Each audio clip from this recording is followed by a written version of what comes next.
All right. Good morning, everyone. Welcome back to the show. I'm your charming self-proclaimed yet still humble host, Mukluk. Today, we are back in the wonderful world of Guild Wars 2, which is Tyria, by the way. Did you know that? Hello there. Welcome. Drink of water. My voice is a little rougher than I thought it was. We went for 14 hours yesterday. I can't do that again today. But I am here to hang out with you guys for the usual morning stream, after which I plan on raiding Lorenity if she is on time. That gives her incentive to actually wake up with her alarm clock.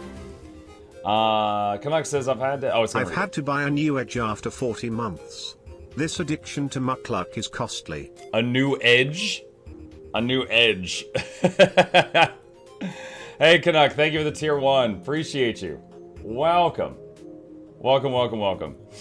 They literally just walked in though. Yeah, beard emote looks hot. Bring back the beard. Yeah, I was streaming with a beard for about a year, and I like how I looked. And my wife liked how I look. She liked it at range, but she did not like it in melee. So the beard is currently gone. So it's nice to know that I can sport one though if I want it. We'll see if I ever bring it back though. But for right now, it's in storage. How goes the plushies? You know what, let's check. We are at, just a moment here, we are at 171 out of 200 for funded. So yeah, we moved we got like 30 or 40 yesterday during the big stream. So that was awesome. And we got 13 more days. So yeah, if any of you are interested, this little guy, over the next 2 weeks, I'll be shouting this out. This is the prototype, but this little dude, very well made, is the channel mascot, channel logo, and it has worldwide shipping. And if you're interested in getting just something really cool that's limited time and supporting the stream, there is a link to that in the chat right now. Yeah, if we get to 200, then it's a sure thing. That covers the cost of production. Less than 200, I don't anticipate it happening, but if we're less than 200 when the timer runs out, then everybody gets a full refund. If wifey doesn't give smoochies, it has to be gone. Yeah. Yeah, basically. You could grow it back for Halloween mutton chops. Mutton chop, oh god, no. I'm glad I'm not the only one who thinks bearded Muck looks hot. Oh, thank you. I mean, I kind of like how I looked with it too, but, yeah, currently it's in storage. Alright, I came here to do the homestead thing, but I forgot that I did that after reset yesterday. That's already done. I think I finished the Fractal event during the 14-hour stream yesterday. Let's double check here. Yeah, that's all done. What have we got left here? Underground facility, swampland, and solid ocean. What is this one? Repeatable dust. Threats to Tyria 2. To Quaddle. So I need to do to Quaddle. That one I have to wait. Spark, Fly, Fen, Splintered Coast Waypoint.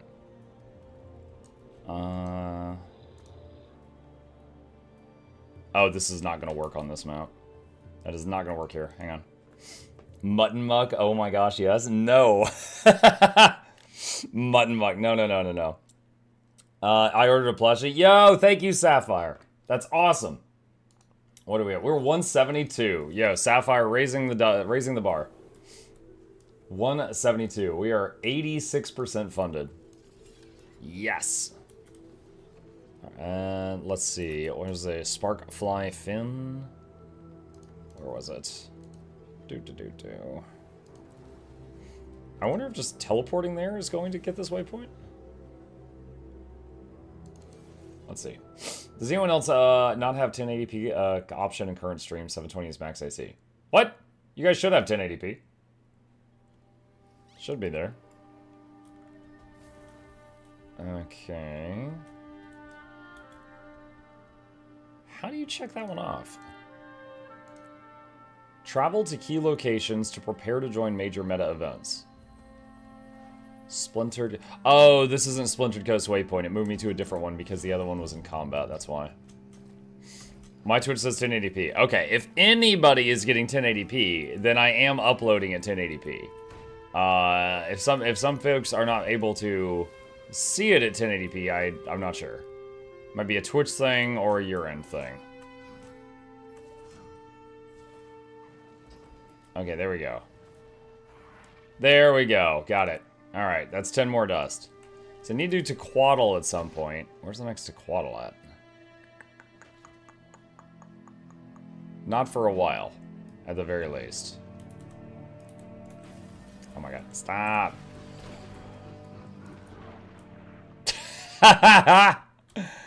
Well, that one shot both me and this nearby person.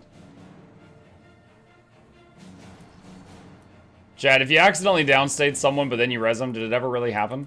In the woods? Shaman happening now? Yeah. Let's see if we can get there. How to do that screen where you could see world event? That's event table. It's part of Blish HUD. If you do exclamation mark Blish in chat, it'll pull up guides for it if you want it.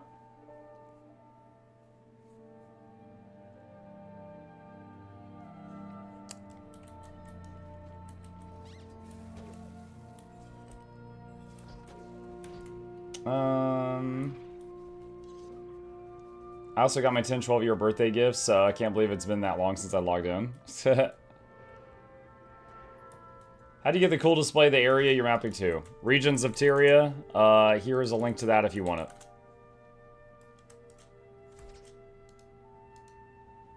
You know, I am 100% okay with people sitting in the back and quietly lurking. However, I have not seen a single word said in YouTube chat so far this morning, which is really unusual. As YouTube chat, are we live? Just to make sure that everything is functional? It would set my mind at ease if I just see a single letter in chat from someone. Hello. Thank you. Appreciate that. All right, you guys can go back to your corners. Thank you. It's just like, is it streaming? I was getting nervous. It was too quiet. Appreciate you. How do you get the gold in your wallet? Huh? The gold in my wallet? If you're just asking me, like, how to make money in game, exclamation daily pulls up a video on how I do it.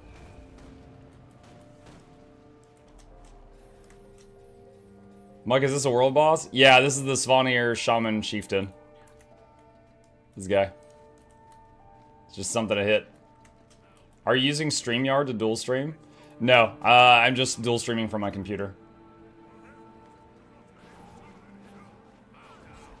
What hammer skin? Sledge of the Red Witch. It's from Raid Wing 5 first boss.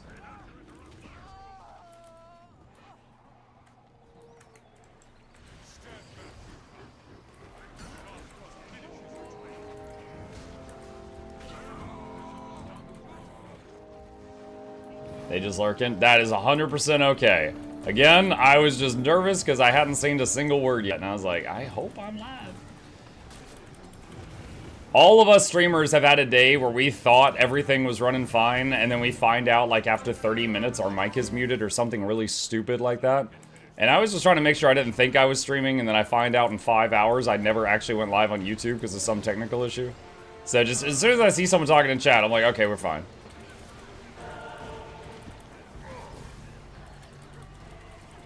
Forgot you're on EU? Yes, I'm currently on EU. Because, early morning stream. Oh my gosh, been there? Yeah. I would say most people that have streamed know what I'm talking about. Either they stream for a while and their camera's messed up, or their mic is muted, or just something silly, and then you find out hours later and you're like, oh my god. Now, fortunately, once you start getting regular viewers, they're eager to tease you if your mic is muted. But when I saw no one in the chat, I was just like, am I live? A fun little fact for you guys if you don't know. On Twitch chat, the chat window is there 24/7, right? Like, I can be not live and you guys can still chat in the chat window or come in and do a command to get a link, stuff like that. But YouTube chat is only there when I'm live. So there's not, you know, regularly people popping in and out as much. So because of that, you know, it's like after you start the stream, that is when people can start coming into that chat window. So I was like, did I start the stream?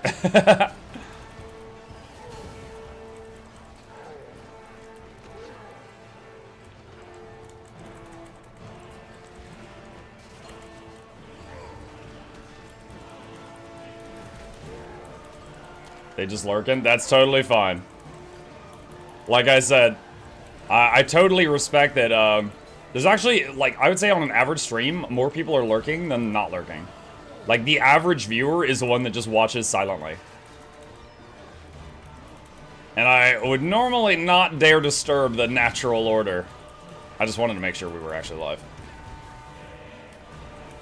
I've pledged to purchase a plushie too. Hope the crowdfunding reaches its goal. Yo, Blaz, thank you so much. I hope we get there, and then I hope you're happy with it. It's looking pretty good, because we started out with 21 days, and we have 13 days remaining. And we're, what, like close to 80% there? So it is currently looking good. Back to work. All right. 83. Yeah.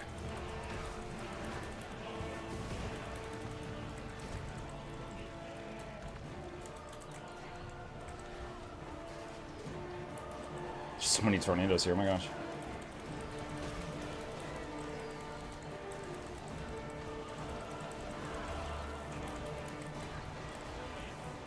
Muck stream is perfect second monitor content. His voice is so soothing. Speaking of soothing voice, were any of y'all there last night when I finished the evening stream and I rated Iron Maiden? And apparently her voice was completely shut. She's like, oh, thank you. I appreciate that. And I'm like, what the heck? Why is it Ian ASMR? And apparently she had been like sick the day before and she woke up feeling much better, but no one else was home, so she didn't talk to anybody. And then she went and started the stream, and then she was like, hey guys. And then she, like, that's when she found out her voice was gone. She hadn't tried, and I was like, okay, you need to add try to talk before your, you know, during your stream setup checklist.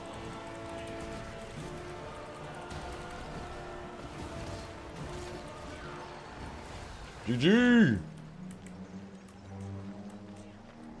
What's wrong with not interacting with the chat and just watching the stream? I have the chat hidden on Twitch. Inks, there's nothing wrong with that. That is what you're describing is the majority. I was saying that I try to not disturb the lurkers because it is the natural order for them to be doing that. However, I had to poke them with a stick because I wasn't sure if the stream was live. I needed someone to respond to me. That's normal. Do I need to watch on Twitch? Hose only if you want the drops. Guild Wars 2 is currently doing a drops campaign on Twitch. It's a wizard hat, a floppy fish pet, a dye pack, and a white mantle outfit. So if you want those, you can get them for free by watching a Twitch stream. You could just put, if you don't really want to, you could just put it on like 1% volume and, you know, leave it minimized somewhere. You could do it overnight when you're in bed if you want. Let's see. Consider me poke. Yeah. Stayed 20 minutes before I went to sleep myself because she was not feeling well. Yeah, I mean, I rated her and chatted for like 5 minutes and then I crashed because, you know, we were going all day yesterday. Zero says, what specs rotation do you find the most fluid and fun for PvE? My favorite, one of my favorite builds to play right now is Quick Untamed, but I would not say that its rotation is my favorite. What specs rotation? I don't know. I don't know. I don't have a ready answer for that question. Buck, how old was Gabe when you let him play Guild Wars 2? I'm not sure. Like, the first time he played it, I want to say not even 10. But I don't remember exactly if it was like 6, 7, 8, etc. You don't get anything if it's 0% volume? So if the Twitch player, if on Twitch you turn the volume slider to 0%, I think you don't get anything. But if sorry, I got something on my nose. If you are like in Windows and you mute it in Windows, I think it's fine. So it depends on where you mute it, I'm pretty sure.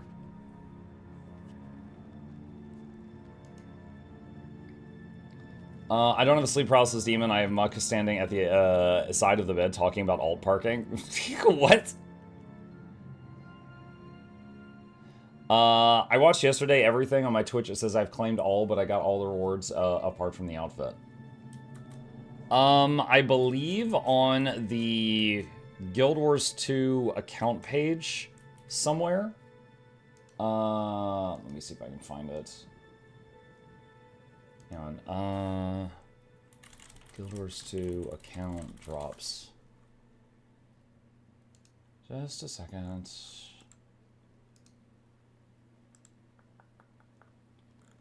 I think somewhere on the Guild Wars 2 account page on their website, there's a thing where you can like ask them to resend stuff that drops that you got that you haven't arrived.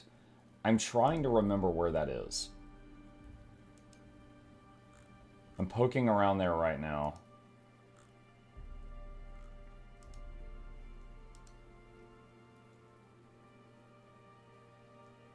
Oh, check for undelivered drops. Here we go. One sec. Wait, did it just send them?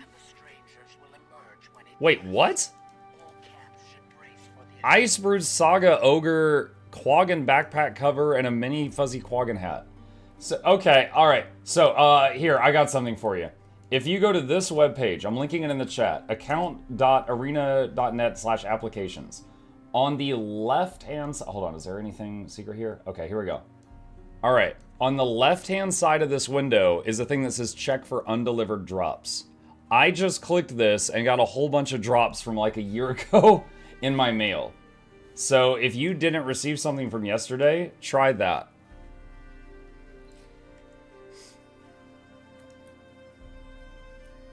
I did not know I had stuff that was stuck in limbo from God knows when.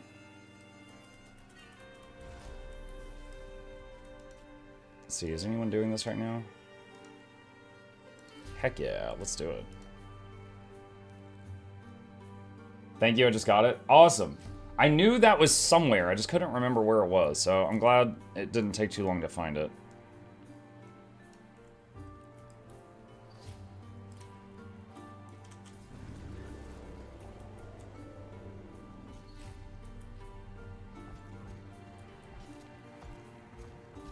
I just got 9 mails, lol.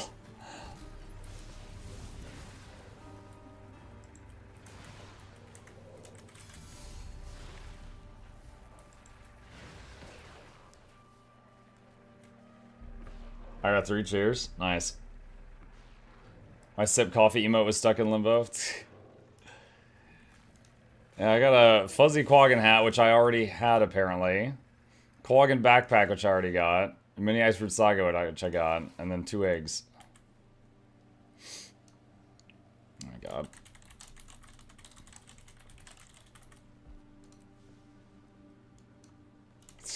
Gosh.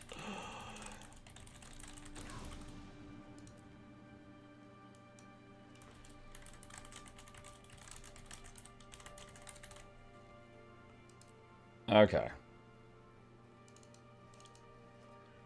Mini Wasp. Mini Crate Slaver. A slaver is now my slave. That's poetic. Items you have to type for the worst. Yeah. I tried your untamed Quickness build, just made me switch to Ranger. It's hella fun. Your guide is perfect. Hey, nice. I'm glad you like it. I'm glad you like it. It's just like the sheer amount of utility it has is honestly a little bit absurd. Like it's not going to top the damage meter while you're playing it like this, but it'll be up there and also just so much utility. And it doesn't die easy and it can revive a whole raid, stuff like that.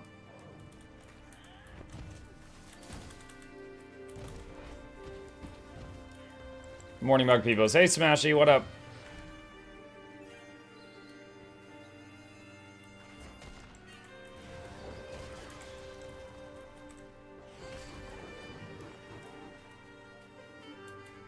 Shift click the item to put in chat, but not send, copy, paste item. Yeah, I know that trick. It's a good trick.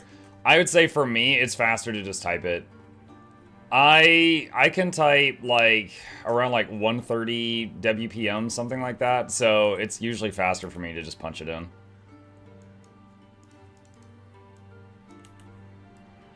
Muckhat is amazing. I'm using it all Asura now.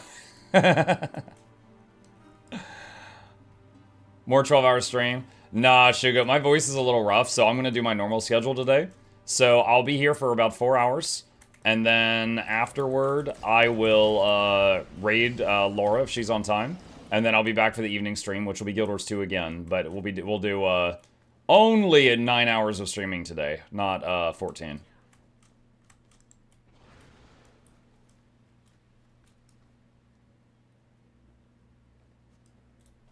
Muck, is Heal Spectre still the worst spec you've ever tried?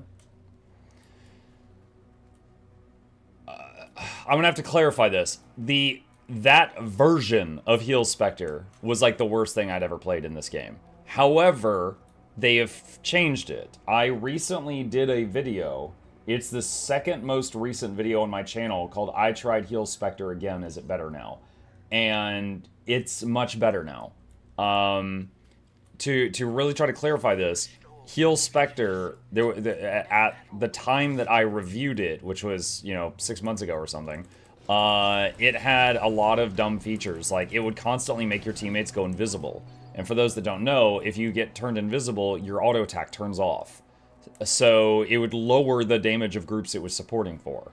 And you had to target the enemy, target an ally, target the enemy, target an ally, which is fine in some games. I've done that in World of Warcraft, but in this game, the systems aren't great for that. So it was just not good. However, the way that it plays now is much better than it was.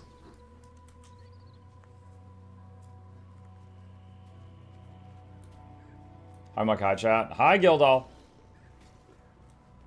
Spoiled the video. Well, if you... the video also explains how to play it if you want it.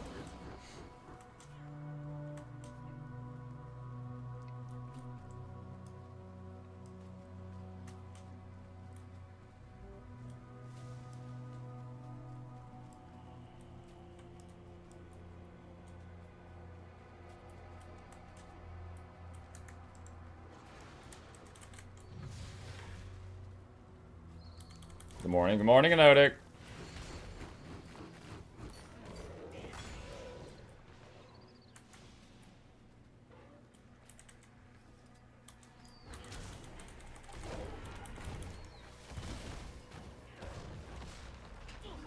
What are you doing now? Oh, there's a meta here I was going to do. It starts in 3 minutes. I'm just killing stuff in the area while I wait.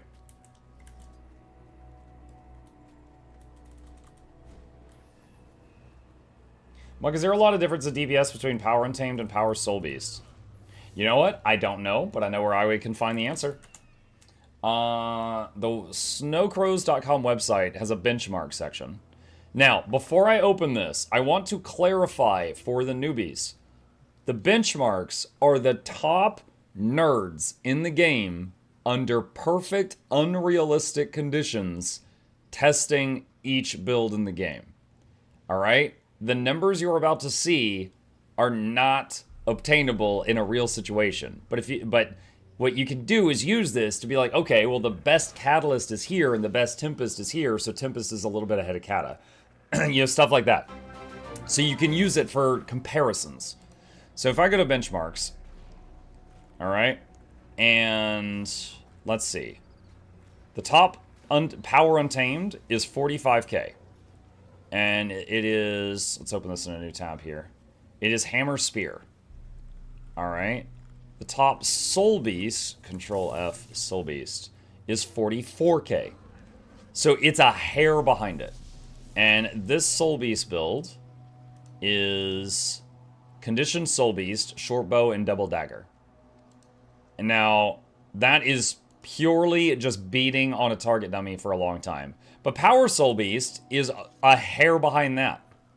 So, after looking at the benchmarks, what I would say is, for your average encounter, they are all almost equal.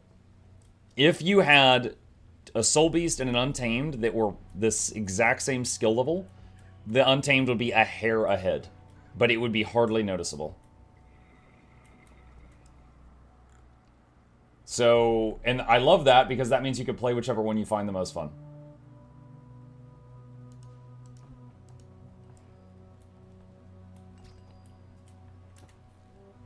Let me see.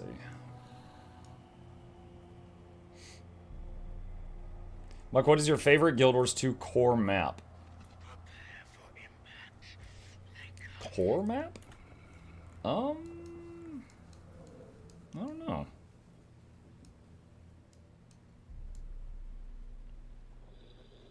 I don't know if I have one. Not sure. Not sure.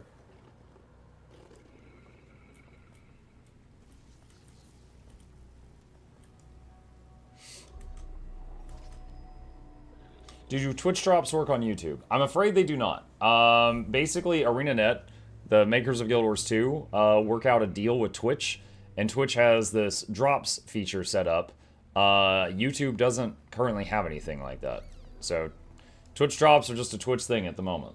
Now, if you prefer watching on YouTube, you can just open like a Twitch tab at like 1% volume before you go to bed and just leave it open with a streamer open, and you'll have all the drops done overnight.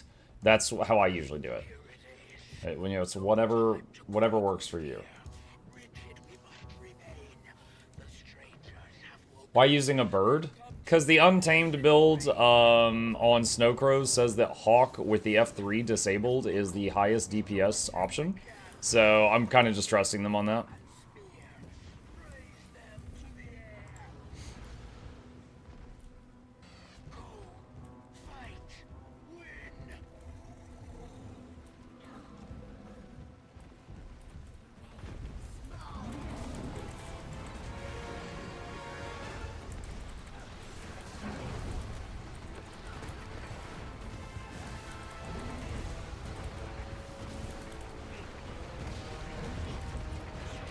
Hey, we res. And just got 4 people back up.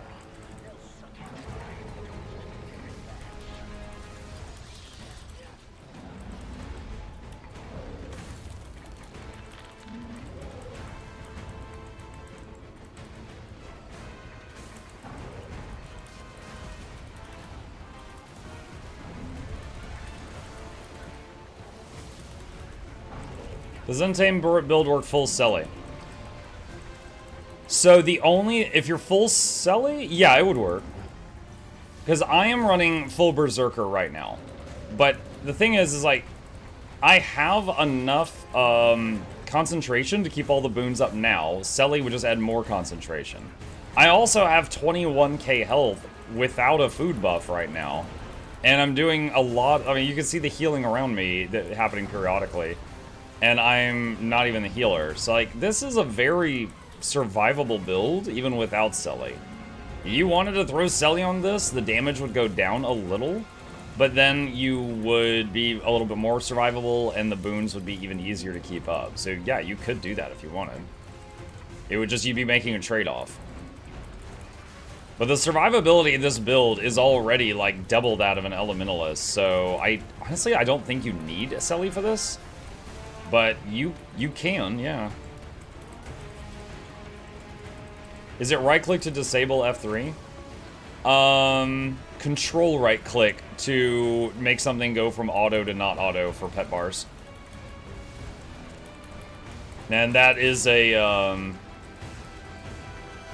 for non-untamed, you can only do that on the F2. For untamed, you can do that for any of the abilities. For whatever reason, untamed pets are more tamed, and they listen.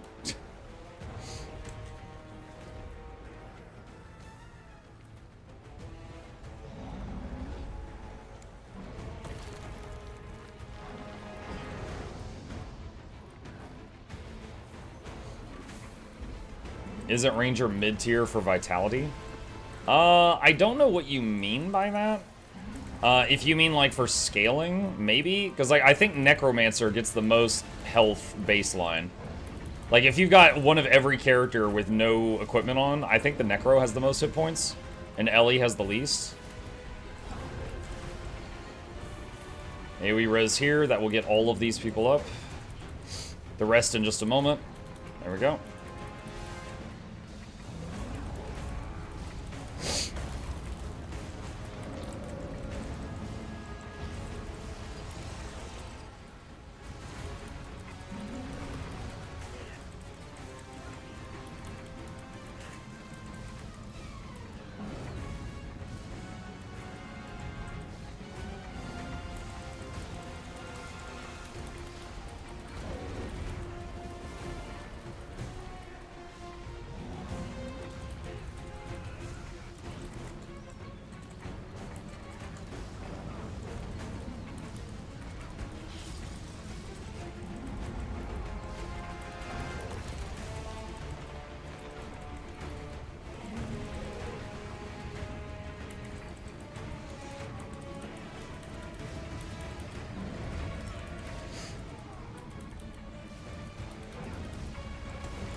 A lot of people getting hit by that.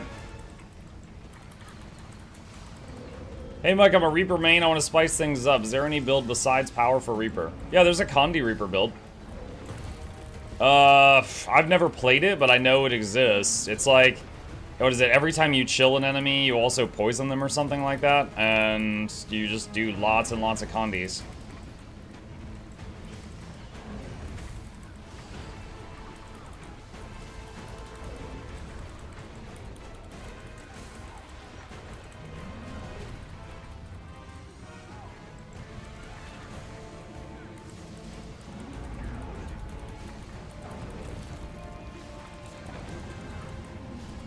Chill becomes bleed. Oh, thank you. Bleed.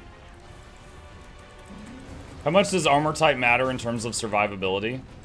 It's pretty minor. It's like, let me give you an example.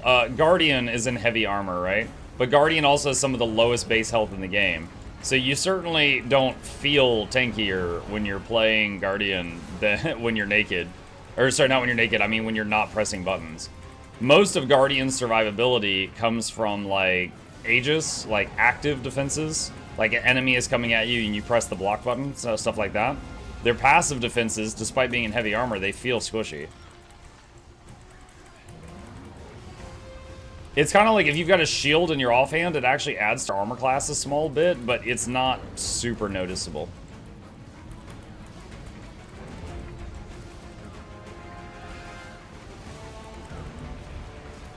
Hey, we rose.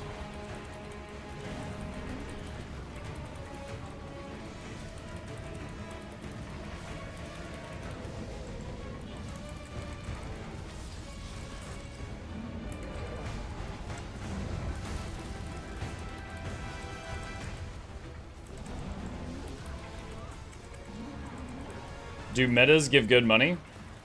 Depends on the meta. They give money, but they can... let me give you an example. The resources from this meta I'm doing right now can be thrown into a pile and used to make a legendary spear. Klob Jarny gear. And then you could sell that spear for thousands of gold. So if I was working just to, you know, grinding out legendary spears and selling them, then yeah, this meta's really profitable. Right now, I'm kind of just doing this for fun. But, you know, at the same time, the resources I get from this are just going to go in my storage, and maybe I'll use them and sell something big. I've made 4 of those spears. I kept one, I sold one, and I used 2 for giveaways.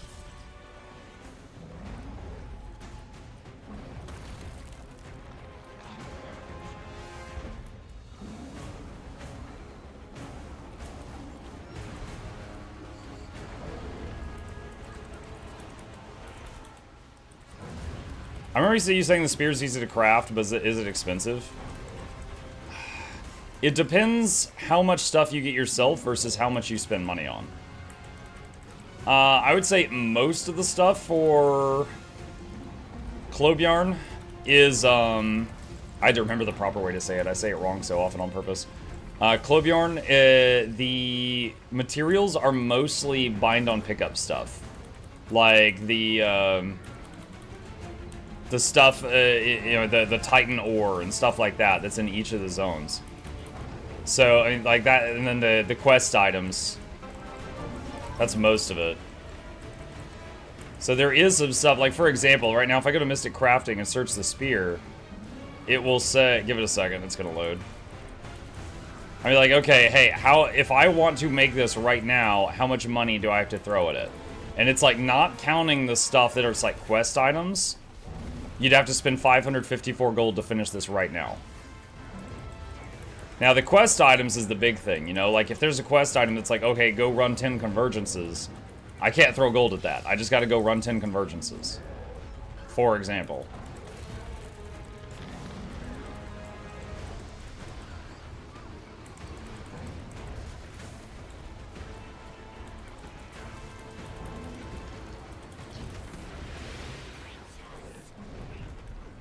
GG. Oh, what a troll. She just did one more big AoE. I need that add-on. Is that Blish? Yeah, it's called Mystic Crafting. If you do exclamation Blish, my Blish guides will come up, and look for the one called Mystic Crafting, and there's a whole guide on how to set it up if you want it. But basically, you can have it scan your account and, like, basically, you know, look at a project and say, like, exactly what you're missing for that project. It's, Mystic Crafting, right here. It's the bottom left video. Shows what you're missing. Yeah. It's like, I can look at this and just open each of these up. And it's like, okay, you know, Bloodstone Shard I don't currently have. It costs 200 Spirit Shards. I have 12,000 of that. So I could buy this. That's easy. Gift of Expertise, you know, and I could see like, okay, let's do this. All right, Gift of Expertise requires these things. And it's like, okay, what am I missing? And so on and so on. Isn't it like Guild Wars 2 efficiency? Yes, it is. It is the same as like the GW2 efficiency thing, but you can open it in-game. So you don't have to have it like on another monitor. But yeah, this feature that I'm showing is on efficiency as well.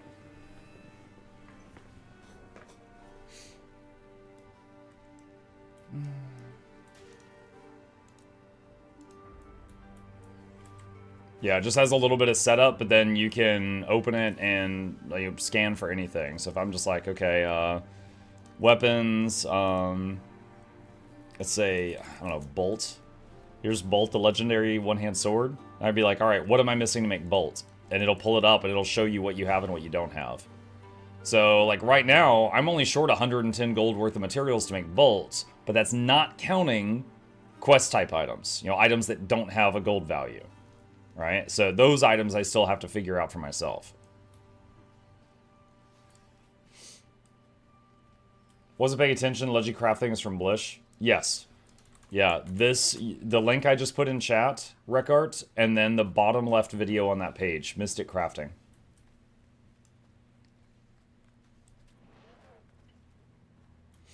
I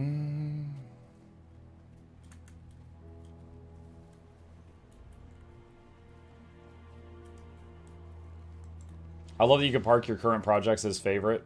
Yeah, like I marked, if I go back here to favorites, I had Clobjorn as a favorite because I've made it 4 times. Twice I used it for giveaway, once for myself, and once I sold it and just got a bunch of gold. Outfit drop required. Nice. Nice, nice, nice. Pet Chip. Chip is not nearby. He's currently upstairs. He's napping at the moment. Does Mystic Crafting have Obsidian open world armor in it? Yeah, pretty sure it does.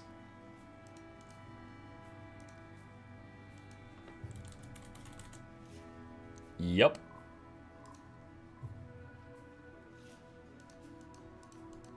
Sure does. Now you notice right now it's saying, okay, to make this, you're short only 2 gold. However, a lot of the stuff is quest items, but this is still really useful for tracking what you have and what you don't have. Beat Boop. What's up, Beat Boop? Rift Essence is coming in entirely too hot. Yeah. Is this Untamed build viewable anywhere? Looks like my kind of playstyle. Pick, I got 2 links for you. The first, if on my channel, if you ever do exclamation build, those links go straight to inspect my character. So so those links update every day. So like that first link there that says Ranger build, that pulls this up. That's my gear. And then if you click on build, here's the build.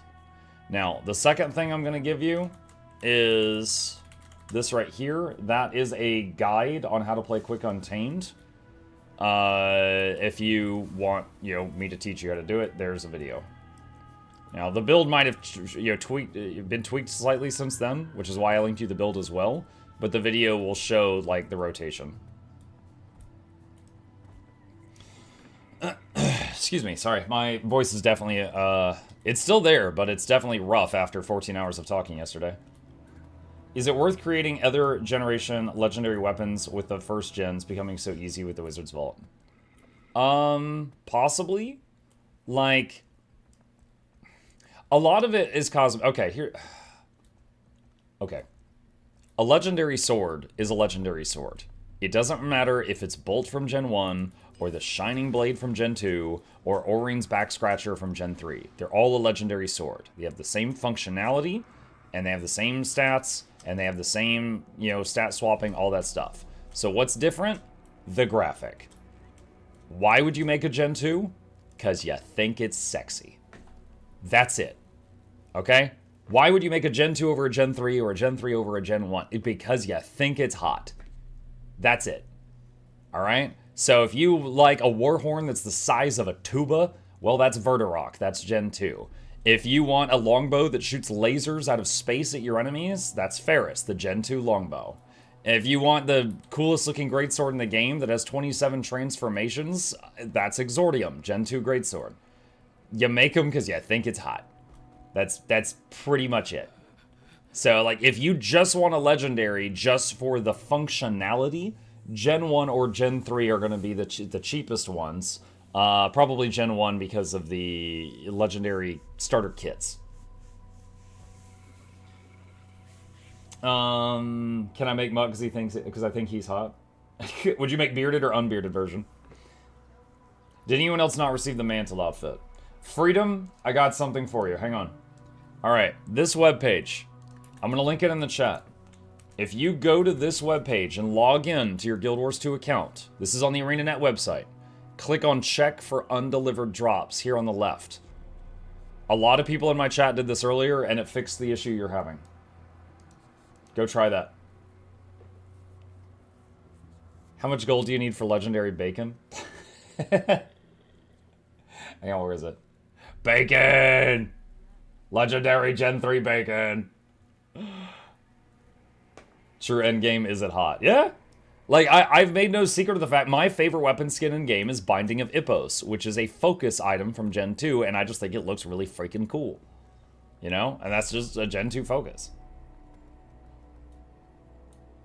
HMS Divinity. Yep, that's a rifle that is a ship's cannon, and you fire cannonballs out of it. That's Gen 2 rifle. Yeah. So, why spend the extra money to make a Gen 2 over a Gen 1? Because you think it's hot. That's it. Does it make you go, ooh? Will ANET ever fix the Trapper Relic? Back up. What's wrong with Trapper Relic?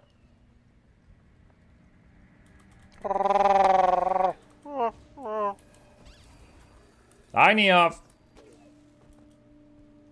Don't forget the shooting tiger bow. Oh yeah, Chuka and Champawat. That one was a weird quest. You hunt down and murder tigers and then adopt their kids. Look at me. I'm the parent now. It doesn't increase damage when traps activate.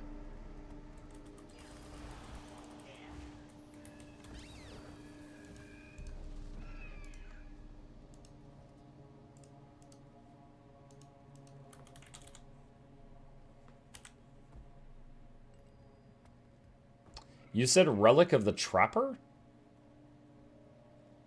Hold on. You said Trapper Relic. There is no Trapper Relic.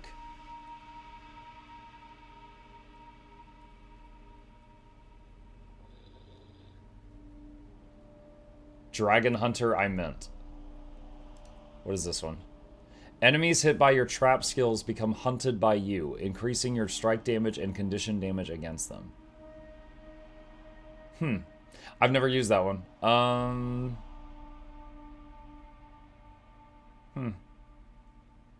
10% increase, 5 seconds. Interesting. Yeah, I've never used that one. There's a lot of relics in the game. I haven't used that one. I had not heard this complaint before now. If it is broken, I didn't know.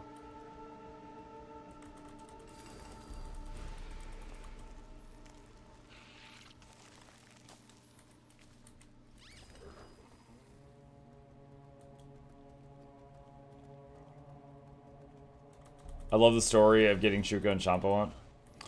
Yeah, I think I can still teleport there. Hang on. Tiger Den. Yeah, so Chuka and Champawat is a quest line for a Gen 2 shortbow that fires tigers instead of arrows. And you basically kill these 2 tigers that are terrorizing a bunch of people. But after you kill them, you find out they had kids.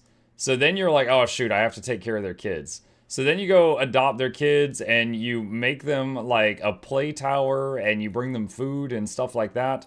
And you get the ability to teleport to this cliff where you've apparently made the most dangerous play tower in existence. And you can visit the baby tigers from time to time and play with them. And they're living their most dangerous best life up here. And then you get a backpack that looks like a tiger clinging to your back, and you get a short bow that shoots tigers out of it. Living on the edge, yeah. And they're like, oh, you killed our parents. We love you. You can carry one of them on your back. Yeah, that's what I just said. Yes. See if I can find it.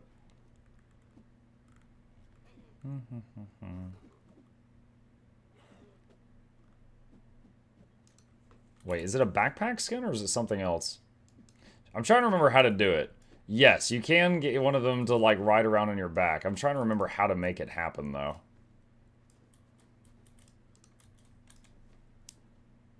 It's been a long time. Are you shooting the babies out of your gun? No, you fire them out of a short bow.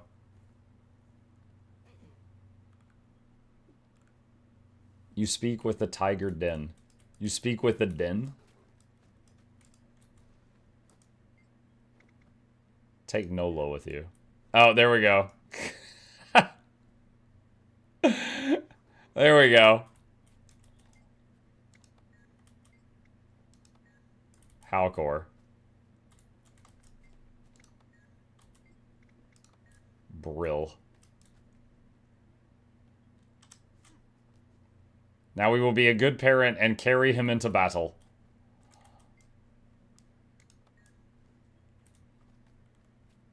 Zero size, yep.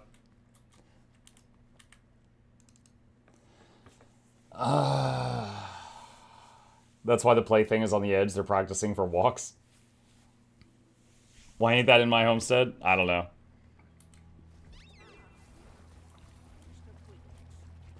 Yeah, Chuka and Champawat was less about gathering weird materials and more about doing a very long questline and story. But then some of the other Gen 2s, like Vertirock, is just like, bring me 2,000 Elder Wood and Mithril Ore.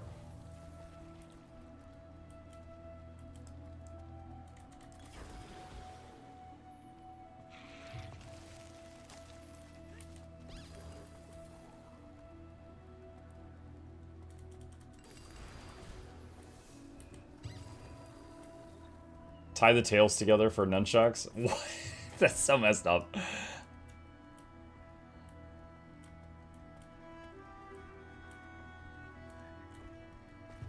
What's the name of that? Those are from Chuka and Champawat. Hang on a second. Let's do wardrobe. Alright, so this is the Gen 2 legendary shortbow. This bow, if you look, it fires tiger spirits instead of arrows, or with the arrows. So this is the Gen 2 shortbow. And it also makes like this weird, like, red claw energy on your hands. And you leave claw marks behind when you run around. Does it play Eye of the Tiger? Not without a mod. With a mod, maybe? Zalandra, thank you for the raided my stream with 760 viewers. Sorry, I was taking his job. Zalandra, thank you for the raid. Really appreciate that. Welcome. Mugla Douglas, but that'll be Reginald Esquire the fourth. This is Johnson Van Sniffles the third. Welcome all of you to the lab. Hope you enjoy your stay. Entertainment is on the way. Cricket the speakers, such a speakers giveaways every week. Please take a seat, but you'll only need the edge. We're here to steal your ectos? No! I gave away like 300 yesterday. Not my ectos. Here for the drop train. Yes! We're giving out wizard hats. My favorite hat. That is right. Let's see. Battle for Terusa. Give me a cool build to use. I mean, one of my favorites is Quick Untamed. Here you go. Linky, when are you going to clean your bag? I cleaned it yesterday. Dude, it fills with crap very quickly, okay?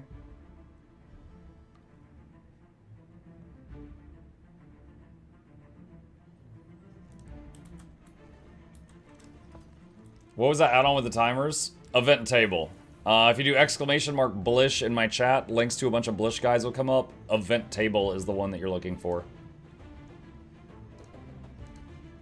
It's the same as like the wiki page, but it lets you look at it in game really fast.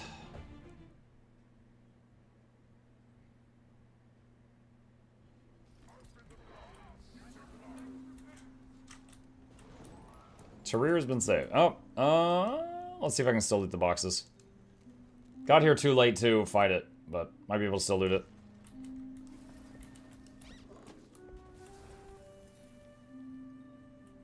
I need to build with focus so I can use my dusting Gen 2 focus. Oh, Binding of Hippos? Yeah, that's my favorite too.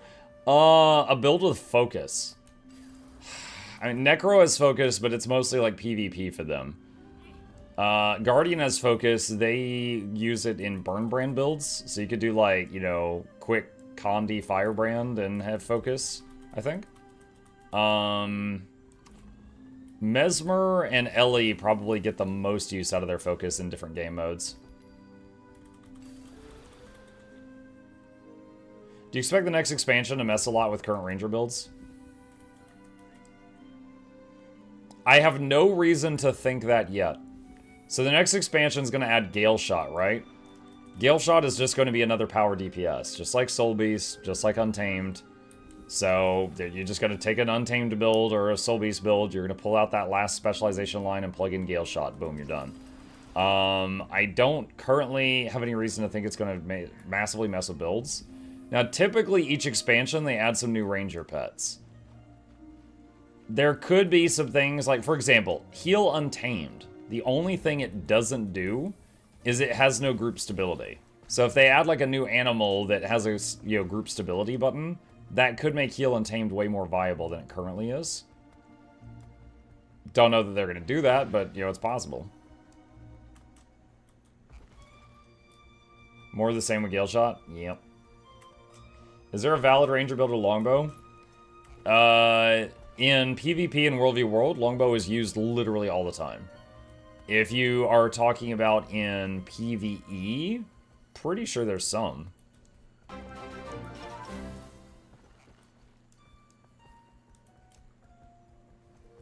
Make the new pet a walking bow or just a pair of legs that turns into a bow, perfect for Gale Shot.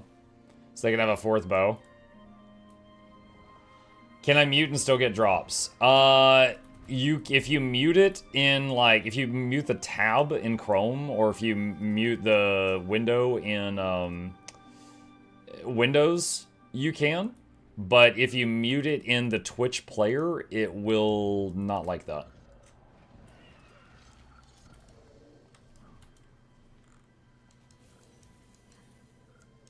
Why would you mute Mug? He's sick of my crap. No, it's fine. It's totally fine. What, really? Yeah. So, like, they constantly tweak the rules. Because, of course, Twitch wants you to watch the stream, right? So, like, if I open this up, right? Like, right here. So, like, okay. If I mute this, I'm pretty sure I don't get drops. But if I right-click here and I mute this tab, I think I still do get drops. Or if I mute it in Windows. Set the volume to 1%. Also an option.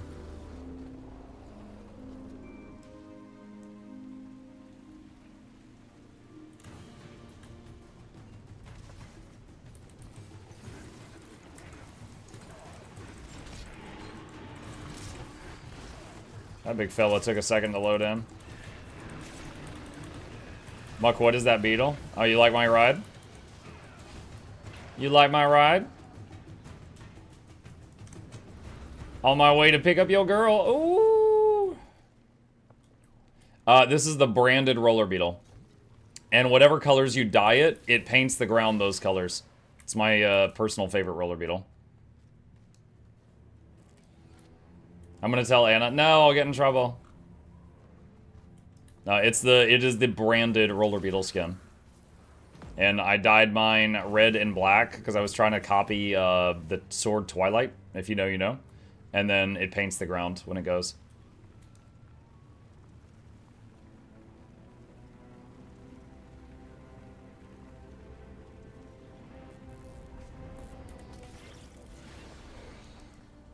Razor says, which expansion should I prioritize in getting? Equipment template, build templates, or build storage? Not build storage. I have over 9,000 hours in this game. I hardly use build storage at all. You can literally store this stuff in Notepad. Okay? Like, hang on a second. Let me... Alright, watch this. Right-click, copy. And then... Oh, this is a... That's from... Paste. That's the build. You can store it as plain text. So build storage just saves you opening a Notepad document. So I would say either build templates or equipment templates would be much more useful. Let's see, what is that? Let me just delete all this other stuff. Use some kind of rune to select your mount. What is that? My rune? This. This is the Mounts and More wheel with Blish HUD. I hold down X, mouse over a mount, and release, and it goes to that mount. So effectively, I have every single mount in the game on one button. Also, my Summon Homestead door. Once again, if you do exclamation Blish, it'll pull up a list of Blish guides I've made. Look for Mounts and More on that page, and that's the guide you want. Is that an add-on? Yeah, it's an overlay. But it's one that I can't live without at this point, because by default, you would have 9 different hotkeys for these mounts. I have 1 for this wheel. Here, I got you, hang on. That's it right there. So just click that link, it'll open this web page. These are all guides I've made for add-ons, and you want this right here. Every mount, 1 hotkey. It'll take you a few minutes to set up, but then you'll have that feature if you want it. You can also use armor templates to carry stuff. True. I forget about that sometimes because I've had legendary gear for a while. Yeah, any equipment that is in an equipment template is no longer taking up space in your bags. So you could use different equipment templates to hold gear to get it out of your inventory. Don't you still need to set up keybinds to the add-on? You do. Okay, so effectively the way this add-on works is I hold X and I mouse over like the turtle and I release and it presses whatever the turtle hotkey is. But I gave all my mounts really weird hot buttons like Alt numpad 7, Alt numpad 8, stuff like that, right? And so that means I don't have to actually remember whatever weird hotkeys I gave them because I just use the wheel. You know? Like, I think one of my hotkeys is Control Left Bracket. It doesn't matter. Like, I'm never going to hit that by accident. And as long as I've got the wheel, we can access all of them. So yeah, you do have to still assign them a hotkey, but you don't have to remember it. 175 plushie sold. Nice! Good luck with drop smuck. Busy days.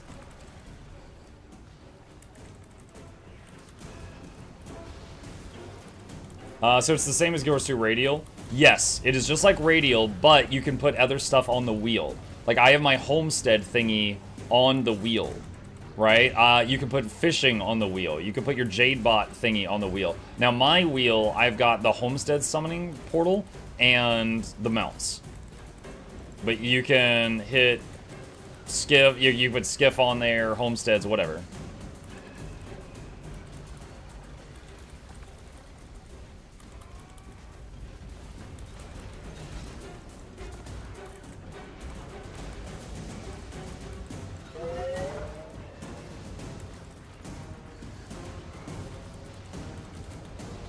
Noxxi outed you in Say Chat.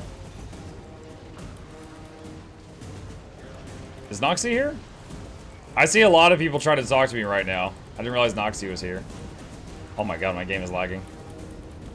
Oh yeah, Noxxi the Noxxi and you aren't sorry. I do see Noxxi.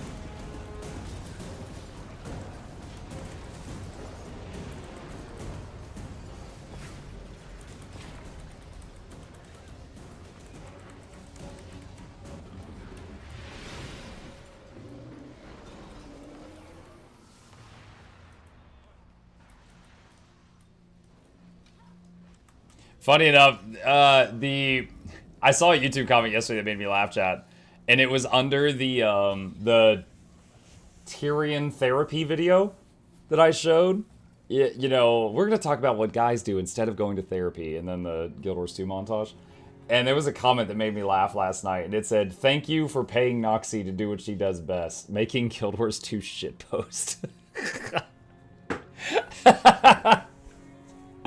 Oh, well, yes, I'm sure that's Noxxi's dream job. You're welcome.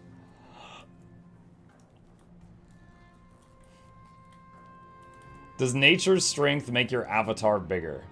Yes. Yes, it does.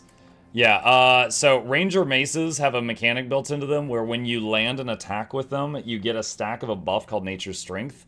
And when you get 5 stacks of that buff, your character gets a bit larger, and they get self-stability, and they do more damage for 5 seconds.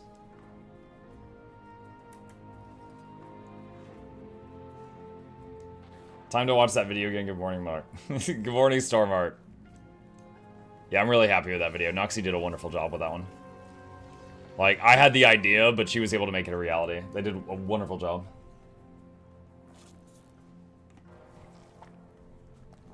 Do you use an MMO mouse? The mouse I'm using is probably not considered an MMO mouse. It's got 2 buttons on the left-hand side, not like, you know, 12. It's a Razer Basilisk. If you do !PC in my chat, there's a link to a webpage that has all my hardware on it because I have terrible memory. So you can use that to see it all if you wish. How is Chip? He's fine. My son made this thing. Okay, like a month ago, my son made this thing in his room. And imagine like a chair, but he's thrown a blanket over the chair. And then he put a pillow under it. So, like, underneath it, it's like there is a cave, right? Like, you go under the chair, there's a pillow, and then the blanket over it is kind of like curtains. And he calls it the cat cave. Chip loves it. And the cat cave has stayed assembled in Gabe's room for like a month now. And I believe, I checked on Chip this morning, and he was lounging in the cat cave. So he's in there right now. Muck, is Ellie in a good place right now? Is the new elite good? So the new elite is the Evoker. The Evoker has an interesting thing going on. One, it has really insane healing output if you focus on just healing with the Water Otter. But it has like no boons, so it cannot be a support unless they change that. However, the far more popular option is the Fire Fox, which is all about burning. And there's actually a trait in Evoker where you turn all your elements into fire. So instead of fire, wind, water, earth, you've got fire, fire, fire, and fire. And the Fire Fox with fire, fire, fire, fire is just stupid amounts of fire. And it's quite effective. So if you like that, yeah, it can do that quite well. It can do that one thing quite well right now. As of the beta, it can do that quite well.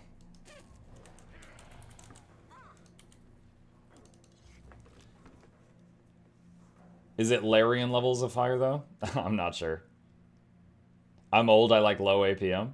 Yeah, that's fine. I got a whole series of videos for, like, very low APM. Hang on, I'll link them. Like, let's see. Like this right here, the AFK Thief. This build does 27k DPS auto attacking. 30k DPS AFK Guardian. Yeah, we got a lot of those. Are those builds still working? Yes. All of the builds on that webpage. Okay, if there's ever one of those builds that, like, stops working, I take it down off that website. And I usually change the YouTube video title, or I pin a comment that says, like, as of X date, you know, see this other video or something like that. What is the lowest APM we can go? 0. 0 APM. The auto attack Thief and the auto attack Hammer Guardian are both like 0. Actually, Hammer Guardian might be 1. I think you have to hit 1 button when it lights up. How did you add the mount icons that appear at the top left when using mounts and more? Click on Bullish, go to Manage Modules, go to Mounts and More, go to Settings, go to Icons, and there's 2 checkboxes here.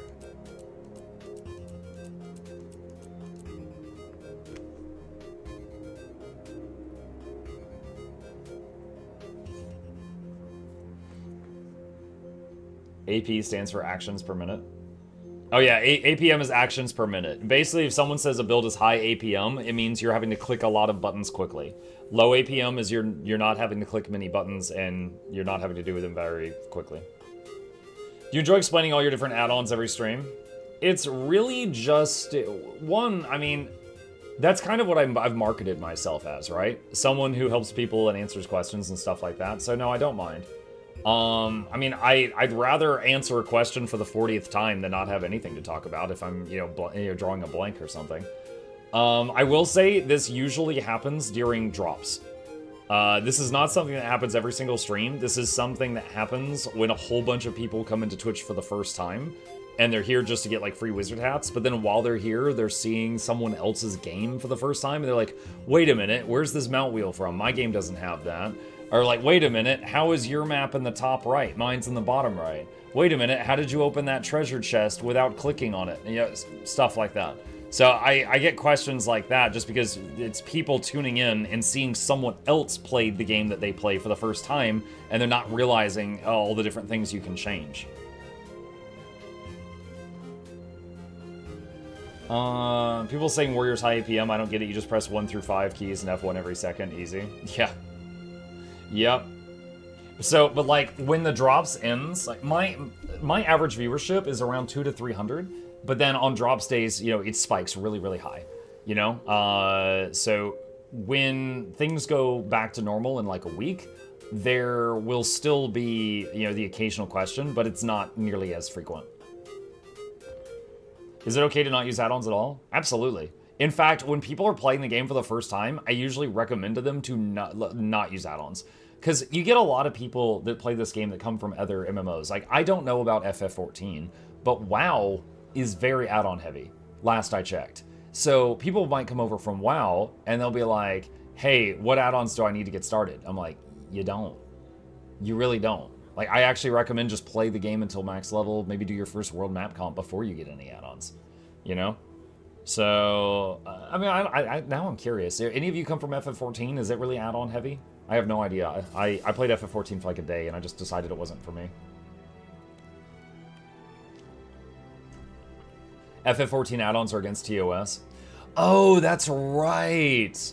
Yeah, okay, FF14. Okay, yeah, I forgot about that. So that's like, if you have them, you're supposed to not talk about it, right? There was recently one that got taken down because people didn't shut up about it or something.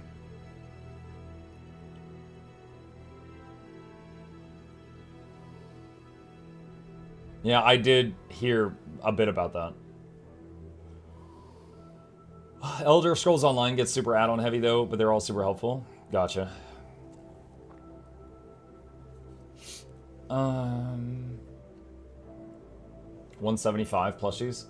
176. Oh god, that's so awesome. It makes me so happy watching this thing fill up. Yeah, if any of you are interested, this is the prototype. This little guy right here. It's very well made. It's very sturdy. He can stand, he can sit. He's got a Velcro potion bottle in his hand. It's just a really cool thing we made for the channel logo. If you want a cool thing that's well made and supports the stream, there is a link to that in the chat right now. Our goal is to get to 200. 200 is the minimum amount we would need to sell to cover the cost of the project. So, 200 is what makes it happen. Above that is just icing on the cake. But we're getting there. We're getting there. Put that back over there. Good evening, all. Hey, No Name. I don't trust anyone that has done 100% map comp with no add-ons for pathing. I feel like your first map comp should be without add-ons because then you like see all the little stories and you remember more of the world. If you spend the whole map comp just staring down at the dotted line on the ground, you're gonna miss so much. But if you're doing like your second or third map comp for Gifts of Exploration, I mean, hell yeah, use an add-on to make your life easier because at that point you've already seen the world. You're just doing it for the end result. I want to support you so bad, but I'm a broke student. No, that's fine, dude. Take care of yourself first. It's cool. I got 100% comp before any expansions, even way back. Do any of you remember when 100% map comp required going into World v World and mapping that also? So you'd have PvE players and they're just frantically trying to like get vistas and just crying while people shot at them. Those were the dark days. It did, yeah.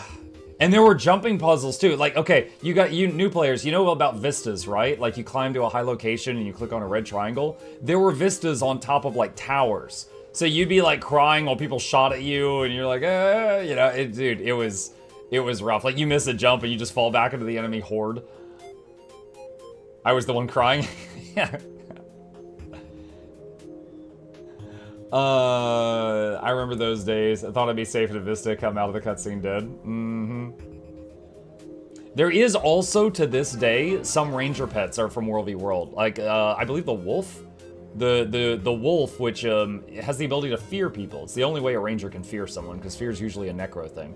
The wolf, you have to go into World v World to get it. So...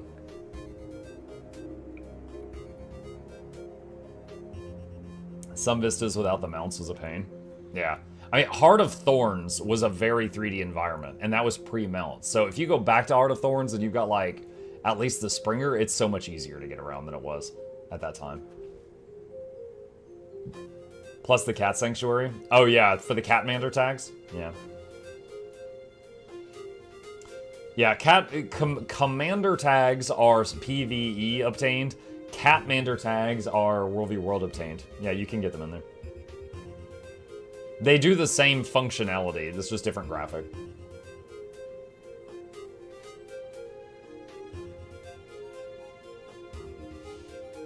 Can't go back to Mountless Hot Man. Woe to anyone doing everything for the first time. Multiple weeks of the World v World map to rotate was hilarious for World Comp. I remember playing Guild Wars 2 when it first came out and there was no mounts. After playing WoW for so long, I pretty much quit with a Quickness. Because leading World v World is like herding cats. Yeah. Getting Catman frustrated me so much I started crying while lying dead in the waterfall. Yeah, there's like a teeny bit of a jumping puzzle, but it was like a couple of challenging jumps you had to do to get it. I want to get a pink Catmander tag tattoo. Oh, okay. So guys, I claimed Wizard's Hat before linking Twitch and ArenaNet account. I claimed Fish after linking. Fish came through, Wizard's Hat didn't. Anyone drop experience? Know what's up. Oblivious Mog, I don't know for sure if this would help, but I've got something for you to try. I'm putting a link in the chat. I want you to click that link, and that'll take you to the ArenaNet website. On there, log in with your Guild Wars 2 account, and then right here, click check for undelivered drops. Try that. It might mail you the hat again.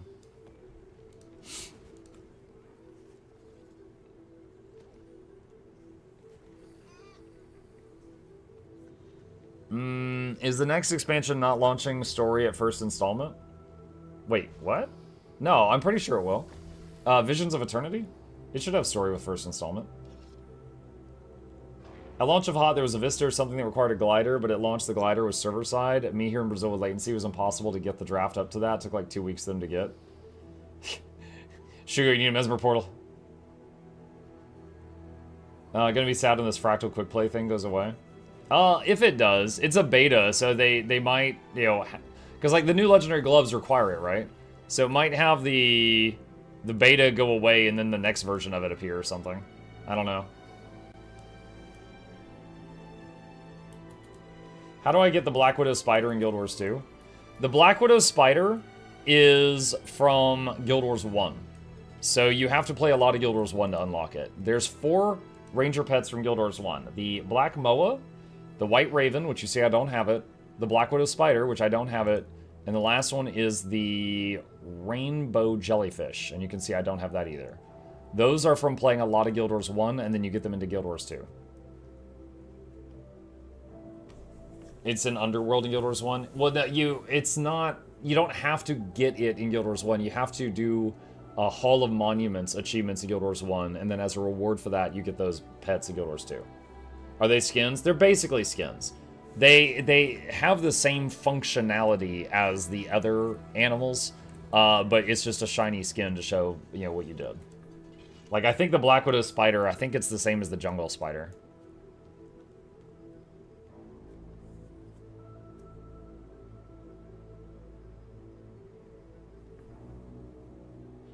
Since you're an ANA partner, when you swap between NA and EU, do you have to wait the 7 days? No. One of the generous features they gave me was I can server swap whenever, and it takes like a minute. So, like, for example, whenever I play during my early streams, like right now, I play on EU because there's more people active.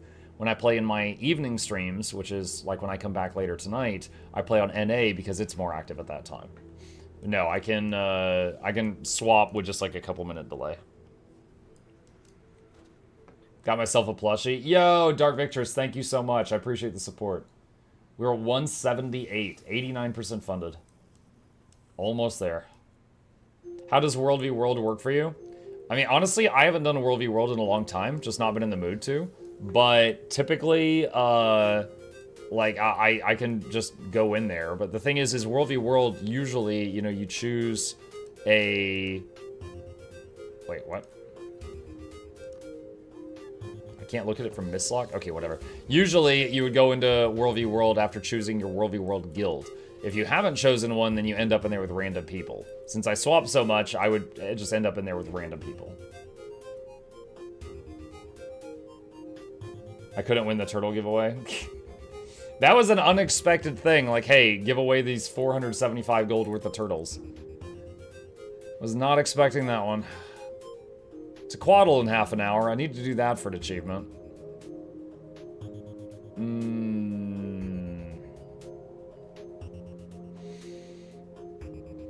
See if anyone's doing that.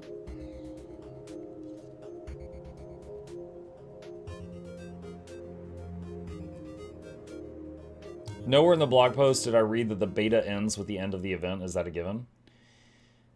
It was not mentioned. So like, I believe when the event ends, the stuff that's here, Fractal Incursion ends, but I think Incurse Investigation continues. If it doesn't, like, it's either going to keep going or it will be paused and then come back. But otherwise, there would be no way to finish the gloves.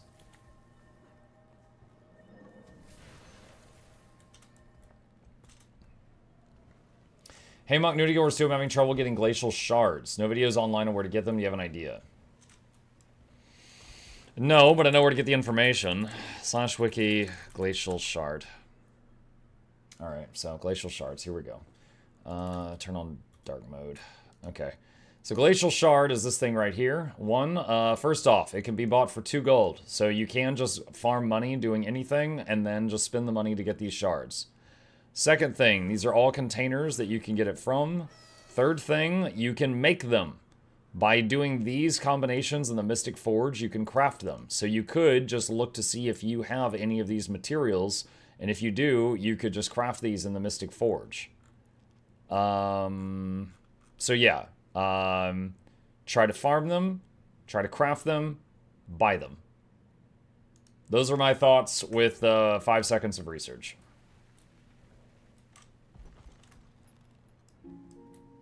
How do you suggest new player farm spirit shards? I'm about 600 hours into the game and getting them for my first Leggy has been hard. Right now, there's an event where you do fractals over and over and over to get legendary gloves. And like every 2 fractals, you're going to get a spirit shard. You will get a lot of spirit shards right now from that. So it is a good time to get them that way if you are interested in that type of content. But basically, fractals is just fill the XP bar in any area where you already have the masteries. So fractals is good for that. For anything that boosts XP gain, like the buffing from a guild hall or boosters, things like that would also do it. Did you see the original trait line for Guild Wars 2 when it first came out? Look at the pictures. Yeah. I remember the little books that you would get and stuff like that. Guild Wars 2 original traits. Let's see images. Yeah. So like this right here is how it looked at launch. So you would put points into things, like 25 points nature magic, 20 skirmishing, 25 marksmanship, whatever. You would put points into things, and that would determine how much you could open up, and then these things you would you pick something to put in these slots. Yeah, this is what it was at launch. It was a little more similar to how it is in Guild Wars 1 than it is now.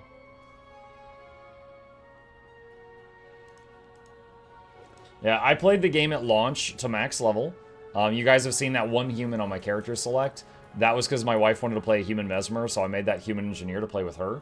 We played to max level. It was fun, but after I got to max level, I got bored, and then I left the game and came back like 5-6 years later, and that was when I really got hooked on it, and I haven't gone away since then.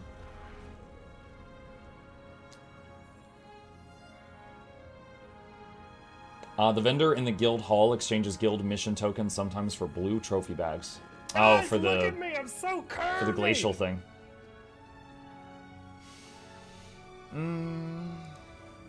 Guys, just got my learner's permit. Nice! Congratulations. Drive safely.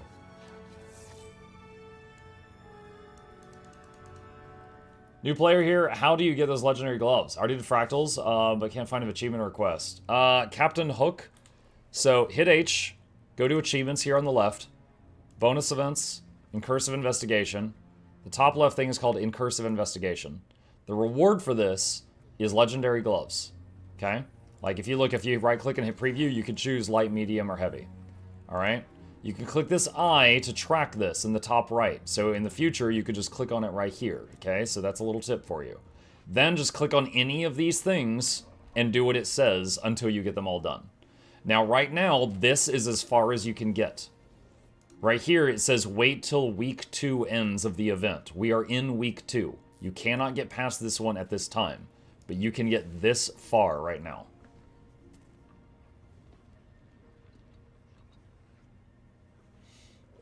My wife and I played Guild Wars 1 from launch and I've been playing Guild Wars 2 for almost 5 years. Nice. It's great. Hi, Muck. Hi, Bed. Muck, how do you craft legendary armor? If you do !legend, it will pull up a webpage with a list of every legendary guide that I have made, including all the ones on armor. There's a guide for the old legendary armors, which is raiding, PvP, and World v World. And then there's a second guide for the obsidian armor, which is new. So either of those 2 videos can answer your question.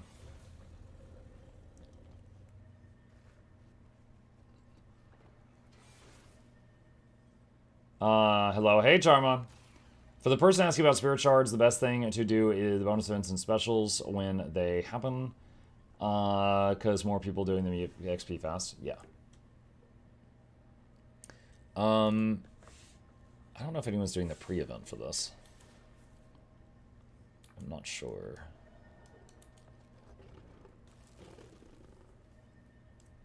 Fear not, lessers. The specialists have arrived. Lessers. Right up until the moment we got here. How do I get anything done with such feeble-minded help? Let's just get to it.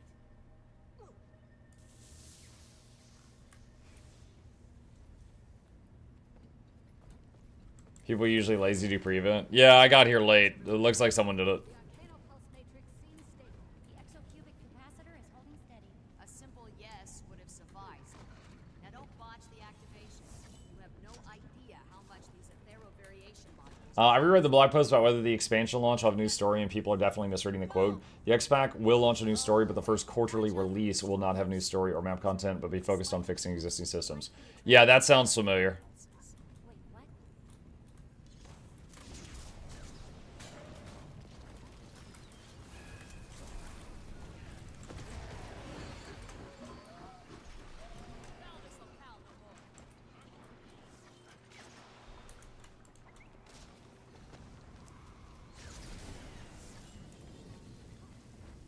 Hi, Oscar.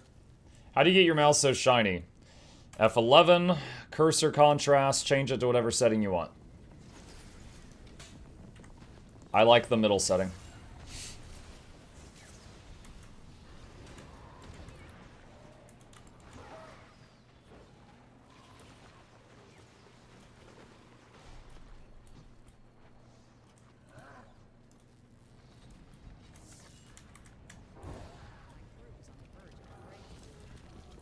Ticket.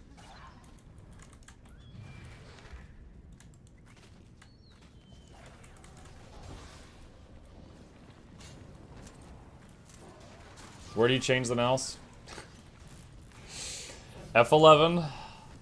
Sorry, I hit the wrong button. F11, cursor contrast, change it to whatever you want.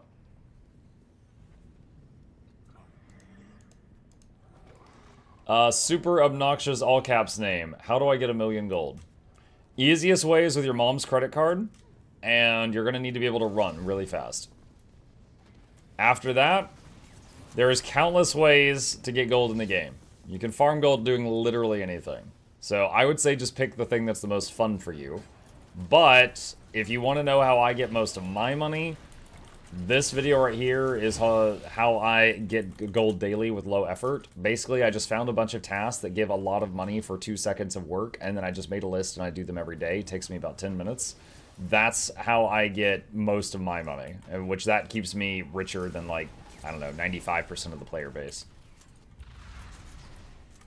Can a player hold 1 million gold at once? No, there's a cap. I forget what it is. It's something hundreds of thousands.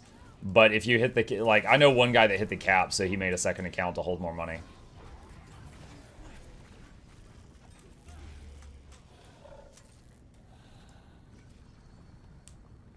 Cough, Guild MM, cough, cough. Your inventory is a jump scare. Look, see this? See all this space? This is where I'm going to put your opinion. It's fine. There's 280 slots open.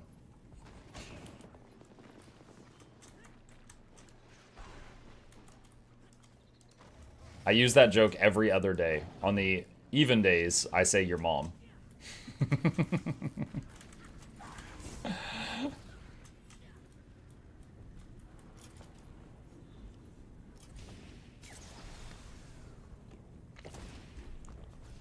What do you need so much gold for anyway? I don't know.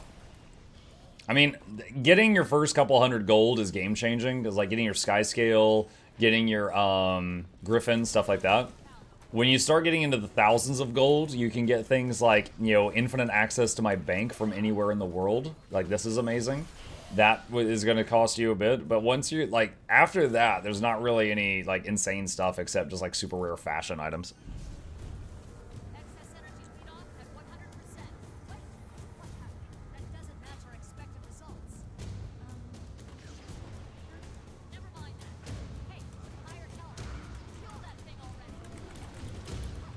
Into the lava!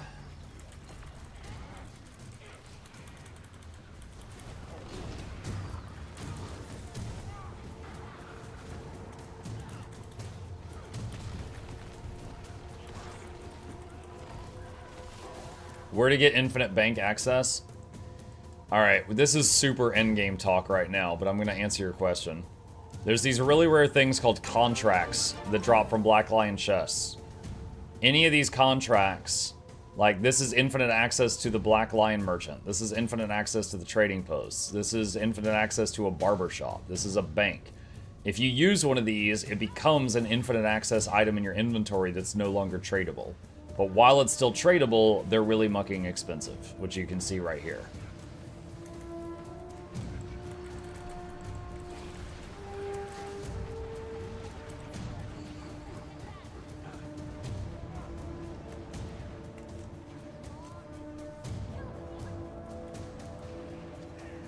Buy me a prophecy shield. I want the shiny book.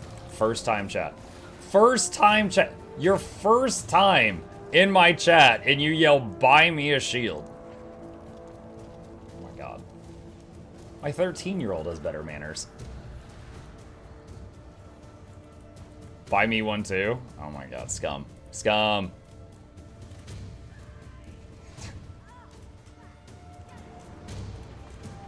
I want Ippos.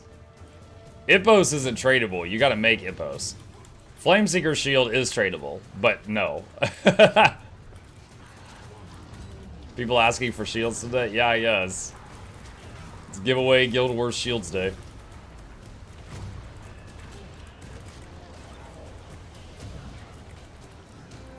Ow, ow, ow, ow, ow, lava hot. Ow, ow, ow, ow, ow, ow, ow.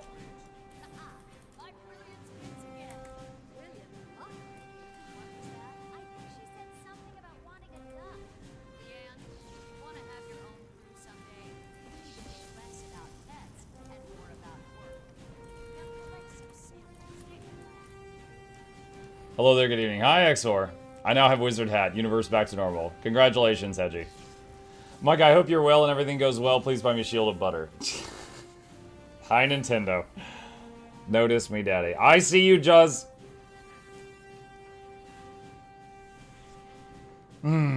Funny how you still have Weaver hit points at low levels. Yeah, well, Weaver has, like, even less hit points than this. So yeah, I've been nerfed down to do this low level meta, and I have not quite hit Weaver health.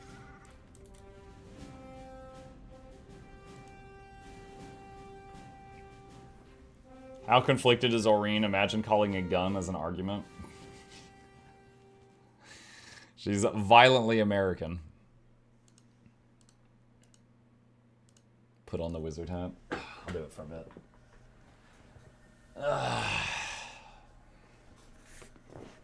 What hammer skin is that? Sledge of the Red Witch. It's from Raid Wing 5. What is the add-on you use for World Boss? Event Table. If you do exclamation mark Blish in my chat, a bunch of guides will come up. The one for Event Table is the one you want.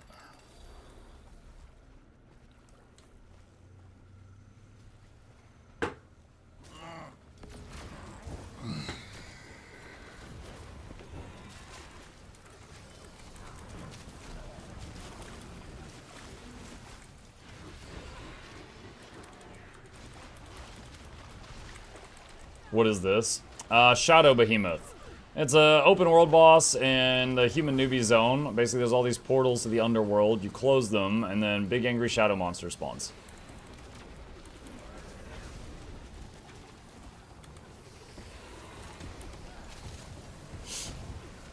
Hi, Muck and all. Hi, TKO. Muck, I know the feeling to answering the question 100,000 times. I'm with you, dear. Yeah, but it's okay because it's on my terms, right? Like, when I was in tech support, everybody's yelling at me and I'm answering the same question 1,000 times a day. Turn it off and on again. But here, I can answer the same question 1,000 times voluntarily, and if someone's a jerk, I can ban them. So, it's a little different when it's on my terms.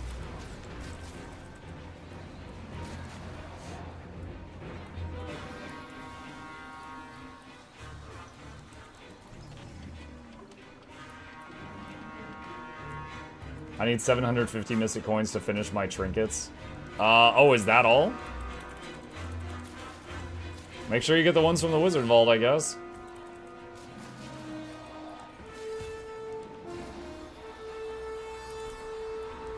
Your hat looks fabulous. Thank you. I got it from the Twitch drops. You remember to always bring the Crystal Orb while you work to tech support? Crystal Orb. What's the easiest Leggy to get? The brand new gloves from running Fractals will be obtainable starting 1 week from today, I believe. If not then the following week. And I believe that's going to become the easiest legendary to get in the game. Second to that is the Prismatic Champions Regalia, which is from the achievement Season of the Dragons. I believe that that is currently the easiest one to get, and it is the... I think it will become the second easiest to get after the gloves.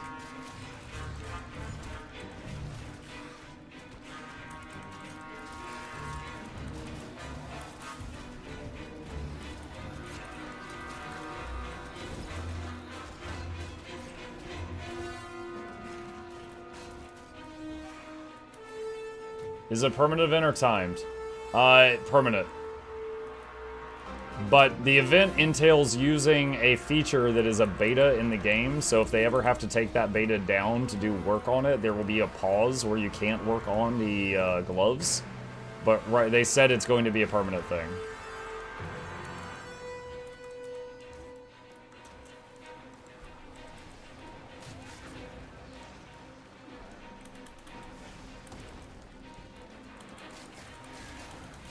I'm not started going to work on the heavy set soon. Nice. Also, who is that? Prof. Baltazar and Bjorns. Thank you for the primes. Appreciate that. Welcome. Watched a killer funny short yesterday. Basically, a person answering a phone call from a Karen who kept asking for his manager, and he would say no and hang up on her. If only you could do what he did. I mean, who would... I don't know who would ask to speak to my manager, but who would my manager be? Just Chip? Just put my cat on the phone?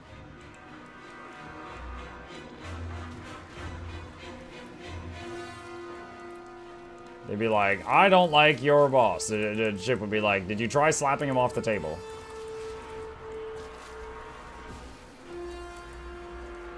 Your wife? She'd be like, I don't know video games, what do I say? And I'd be like, tell him to get good.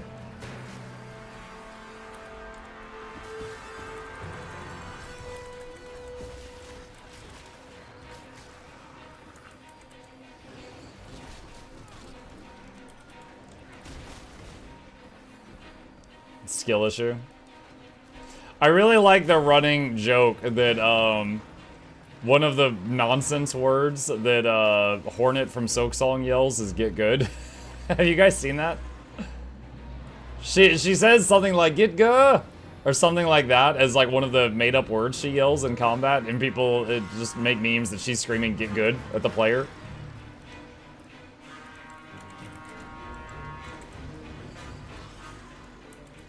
Shaw, yeah, Garuda, Adidas, get good.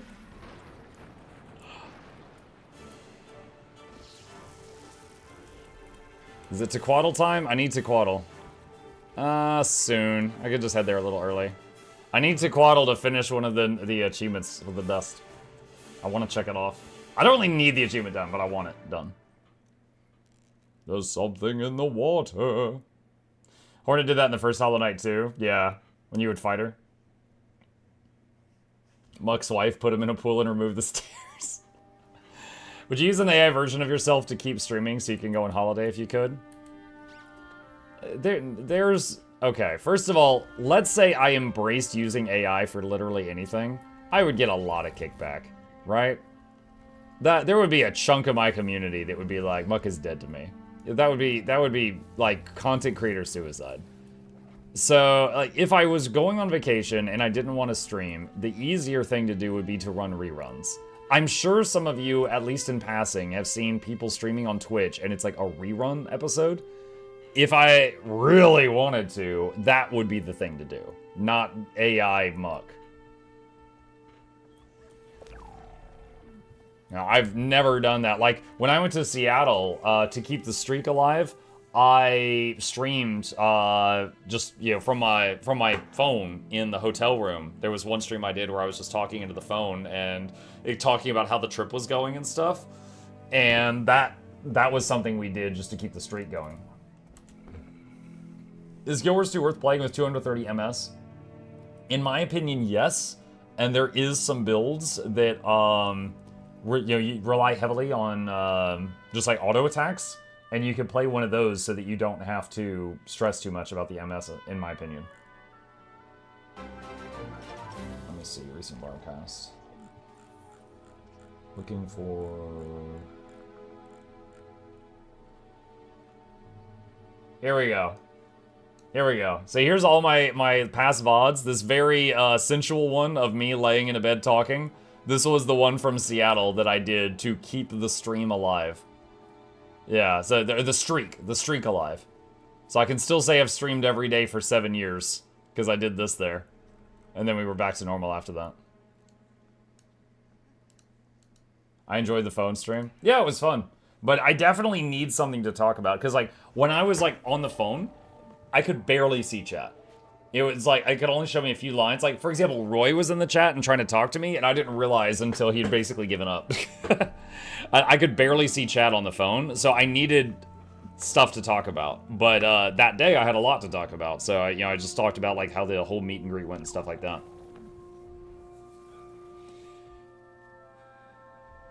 Look at Muck in the overflow server. Oh, no.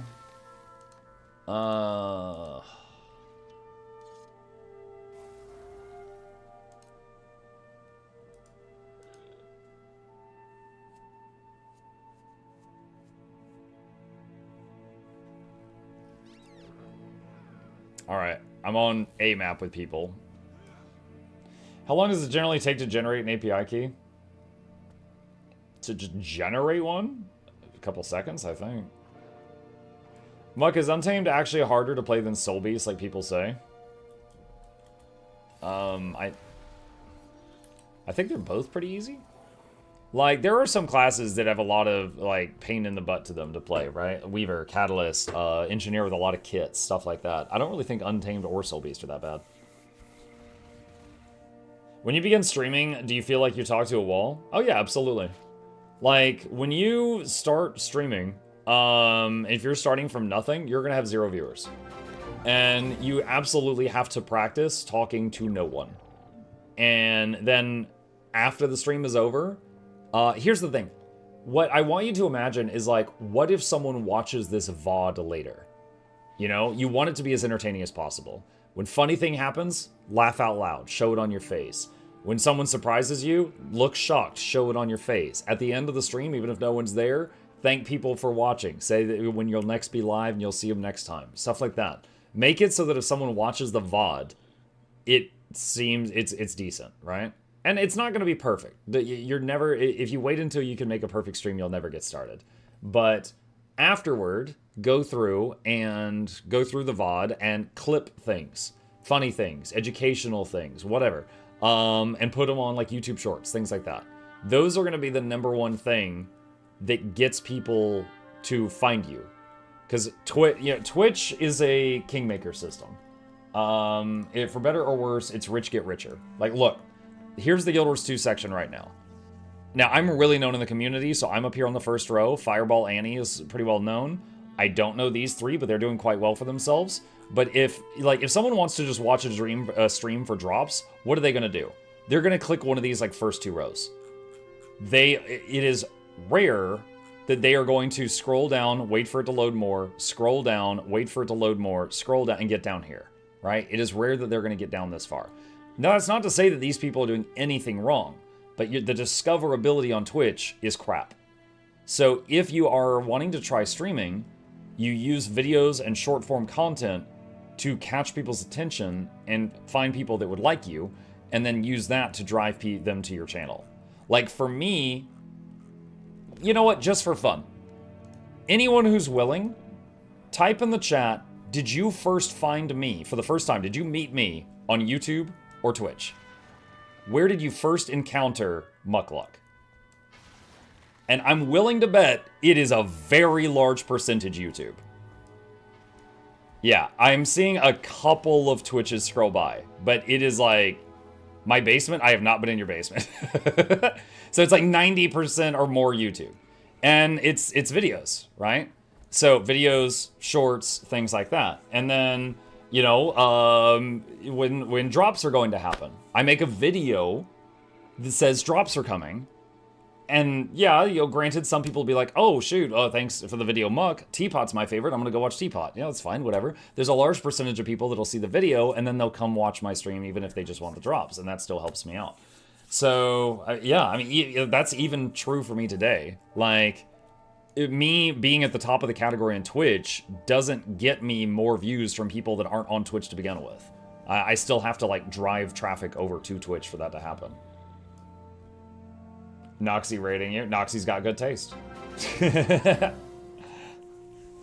Epileptic, thank you for the prime. Appreciate you. I was referred to you by Blorag the World Eater. That's a new one. Have to be an extrovert? I don't know that I agree with that. Because here's the thing. In this room, right now, like, I'm alone in here. I'm a dude alone in his office talking to a wall. You can be an introvert, I think, and still enjoy streaming, because I don't think it hits you in the same, what is the word? Like stage fright type of way, you know? Because, like, you know, you can be the type of person that gets really nervous talking to 10 people, but I still think that you could stream to 100 and be fine as long as you're not focused on that. I don't think that it's as much that introverts don't talk much. There's a spectrum of introvert to extrovert, right? It's not always they're all the way over here where they just want to like sit in a closet in the dark. Everyone I've ever met online claims to be an introvert. Majority of streamers claim to be introverts. I don't know about the majority. I would say I very much started streaming as an introvert. But like, when I first started, like, being online and talking to people online, it was while raiding in World of Warcraft. And I think the anger at people failing mechanics helped me get out of my shell. Because I was really shy, and then it's like, stop standing in the fire! You know, and it's like, that helped me, like, you know, actually talk more. And so out of like sheer anger and spite, I became more extroverted. But before that, I was definitely like, oh, I wanted to tell people I didn't own a microphone because I didn't want to talk to them, you know? I was like, yeah, I can hear you. I don't have a mic. I didn't want them to hear my voice. But over time, you can change that if you want to. You don't have to, but if you want to, you can. It's kind of like I used to swear quite a bit when I was streaming because I thought like you're supposed to. Like every streamer I'd ever seen acted like that, and I thought I had to act like that to be successful, so I didn't hold back. And then when I kind of found out, like I've run into people like Prospering and Co-Carnage, I'm like, wait, I don't have to act like a total tool? And then I started trying to rewire myself, and that took a while. That took a effort over time to basically change my vocabulary. Which, yeah, I don't regret doing that, because that was also about the time that my kids started copying all the words I said. So I was like, all right, this would be a good time to change. So, I mean, like, you can change aspects of yourself if you want to. No one's saying you have to, but it is important to recognize the options there. You shouldn't just be like, oh, well, I mean, this is just a facet of who I am and it's set in stone. That is it, you know? So, it's up to you. Like, if you want to be more introverted or extroverted, you can practice that. If you want to be funnier, you can practice that. You can watch, like, a whole lot of comedians and, like, memorize some, like, witty retorts and then just regurgitate them when the moment is right. I mean, hell, like, half the jokes I say, I probably, like, here's a good moment to say this funny joke I heard on Family Guy 5 years ago. You know? Stuff like that. We're gonna AoE res right here and get 10 people up. There's 5. One more? One more? Oh, there's 5 more. Okay. I haven't heard a tech support story in 2 years. I told the good ones. I don't work tech support anymore. My wife is family friendly on her streams, but she plays tabletop games on an 18+ channel. That's totally fine. Like, on my streams, I market myself as being, like, a family friendly streamer. However, when I'm, like, in my own time, I'll watch comedians that are foul-mouthed because they make me laugh, you know? That doesn't mean that my whole life is PG. If it was, I wouldn't have a son.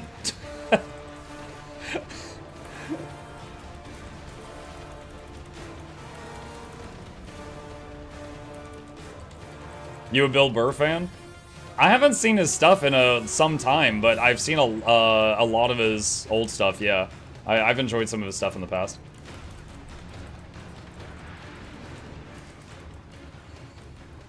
Okay, he's invincible, he's about to phase. Did you just admit you've done the nasty? Oh, no, the child that looks like an absolute clone of me, no, he's adopted.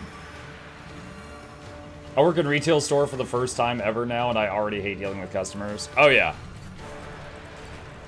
Customers...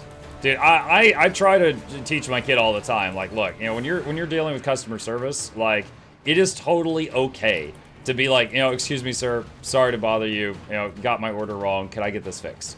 You know, it is okay to do that. Just don't be a Karen about it, you know? Like, you never know what the other person's been going through that day. That doesn't mean you have to, like, you know, baby them, but, you know, you could just talk to them like a normal human being. They usually appreciate that.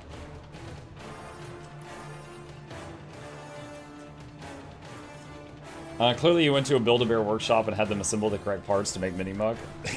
Build-A-Boy? Went to Build-A-Boy workshop?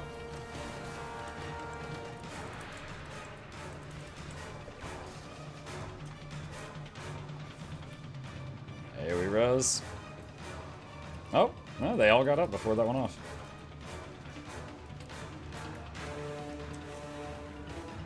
May I have cat? No, may you give me ketchup. That was when he was like 6, okay, Banal? That was when he was like 6. Oh god, he is referencing old Muck lore. For those of you that didn't see that video like 4 years ago or something, there was one time that we were at a restaurant, and Gabe was like 6 or 7 years old, okay? So it was me, my wife, and my boy, but he was younger. And I don't remember what he ordered, but there was fries, like probably nuggets and fries or something. And the waitress comes over. She's doing that thing, you know, where she's got like a plate and a plate and a plate and a plate, you know? She's got like a ton of stuff in her hand. And she takes the first plate, which is his food, and puts it down. And she's still holding like 4 more. And my son, this brat, he is like, hey, where's my ketchup? And I wanted to just die because I'm someone that has a conscience. And I was like, oh my God. And I was like, Gabe, give her a minute and use your manners. And he sits there for a second and she's trying not to laugh and trying to unload these plates. And my son, he goes, may you give me ketchup? He stands up in the seat and he goes, may you give me ketchup? And I'm just like, oh my freaking God. Like, just shoot me. Like, I do not want to be here anymore. Like, he's just like doing this, like she's the stupid one. And I'm like, can you give her a minute? Luckily, she took it in stride. She thought it was funny. I was like, I am so sorry. She's like, it's okay. But that is the ancient lore he's referencing right now. My dad does this thing where his order will be wrong, but he'll eat the whole thing and then at the end complain. I'll never understand that. It just makes the whole interaction awkward. Yeah, I don't usually do that, but I've had times where like I didn't want to, it's like, okay, let's say you go somewhere, you get an order, and they get it wrong, and then you look back over, and there's a massive line, and you're just like, I don't want to get back in the line to fix this, and I don't want to cut in line, because then I look like I'm mean, I'll just eat it. Like, I've done that before, but yeah, usually I'll either say something before I go. Guild Wars 2 news on the Skimmer.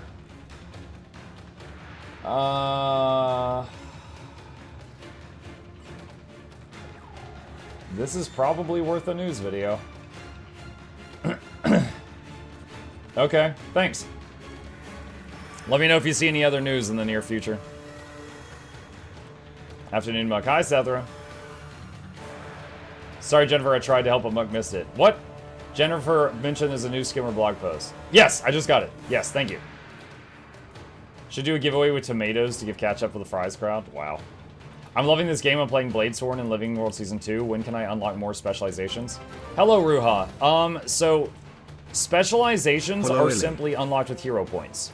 So you probably partly already know this, but once you train all of the core stuff, then you can get the stuff down here. And each purchase in here is 10 points.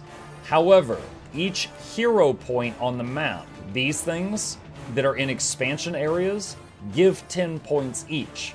So you can get them now as long as you've got the points to get them. So you want to, fill out your Bladesworn or get, what's it called? Spellbreaker, whatever. Restaurants want to get it right because they want you to come back. Yeah. I would say, like, the last time I had a restaurant get a meal wrong, it was, I told you guys that when we went out to Seattle, a friend of mine named Chris came over and took care of Chip. And to thank him, I was like, hey, would you be willing to do this? Or if you want, because he has a son. And I was like, do you want your son to do it? And I could, like, pay him $100 for the weekend, and he could earn some money. And he goes, oh, my son will be busy that weekend. I could take care of Chip. I was like, okay, thanks. So I was like, let me take your family out to lunch then. Which ended up being more than $100. So I was like, let me take you guys out to lunch as a thank you. And he's like, okay. So I took my family and his family out to lunch, and we went to, like, Chili's or something like that. And they got my order wrong. And, dude, I just ordered a plain bacon cheeseburger. And they got my order wrong. I got, like, a bacon cheeseburger with everything. And so, like, by the time they brought me the fixed one, everyone else was completely done eating. And I was like, ah, damn it. Because then I'm just like, I'm sitting there and I'm trying to eat really fast because everyone else is done. So, like, that's one of those, like, that sucks.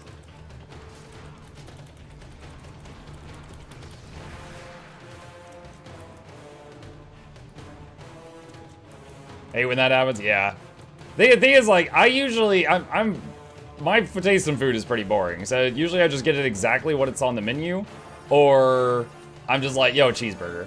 And so usually it's kind of a shock to me when they get those wrong.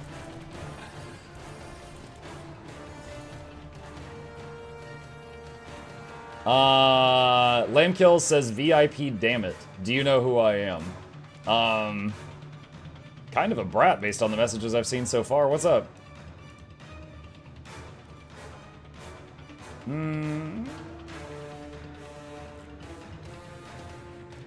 No. You've got 450 messages in my chats. You've been here for a while, but I'm guessing you just did a name change. I don't know who you are.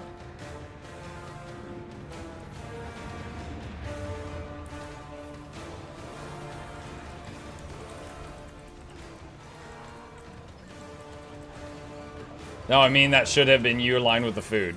Oh, okay. Sorry, you just said VIP, damn it. I thought you were demanding like a Twitch VIP badge. And I was like, what the fuck? Like, what are you doing? There we go, got him. Tim Dust.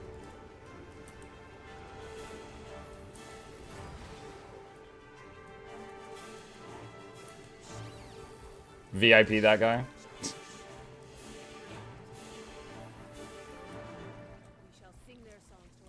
Use quotation marks next time, yeah. Gruhaga says, I have a question for Guild Wars 2 vet players. Is it really just the weapon, basically, and the skills on the right that you have to use? I'm loving this game, but in every aspect, 2-to-1 gathering is really simple. We don't have many options in skills, of course. There's a variation from weapon to weapon. That's basically that. Am I missing something? What's up, Gruhaga? So, there is some other stuff. It's like, for example, hold on, I'm going to swap to Druid for a minute. Oh, of course, I get into combat right when I do this. One moment. Alright, so yeah, you've got your buttons over here. You got buttons over here. You can also weapon swap right here and swap to a different weapon, right?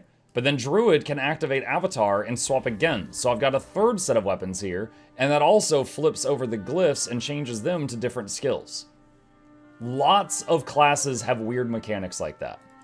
As an Untamed, there's a move called Unleash. I can move between me and my pet. So it's like my pet has a weapon, I have 2 weapons, and then there's an additional weapon that we toss back and forth like a hot potato. Right? So there is class mechanics that mix things up quite a bit. Elementalist has fire buttons, water buttons, air buttons, earth buttons, and they can swap between those. So, what you've described is like the basic design, and then all the elite specializations build on top of that. Some of them are more complex than others. Where are the days counter? We are at 2,672 days. Here, hold on. Daily stream number 2,672. Okay, there we go. I've added it back to the title, just for you.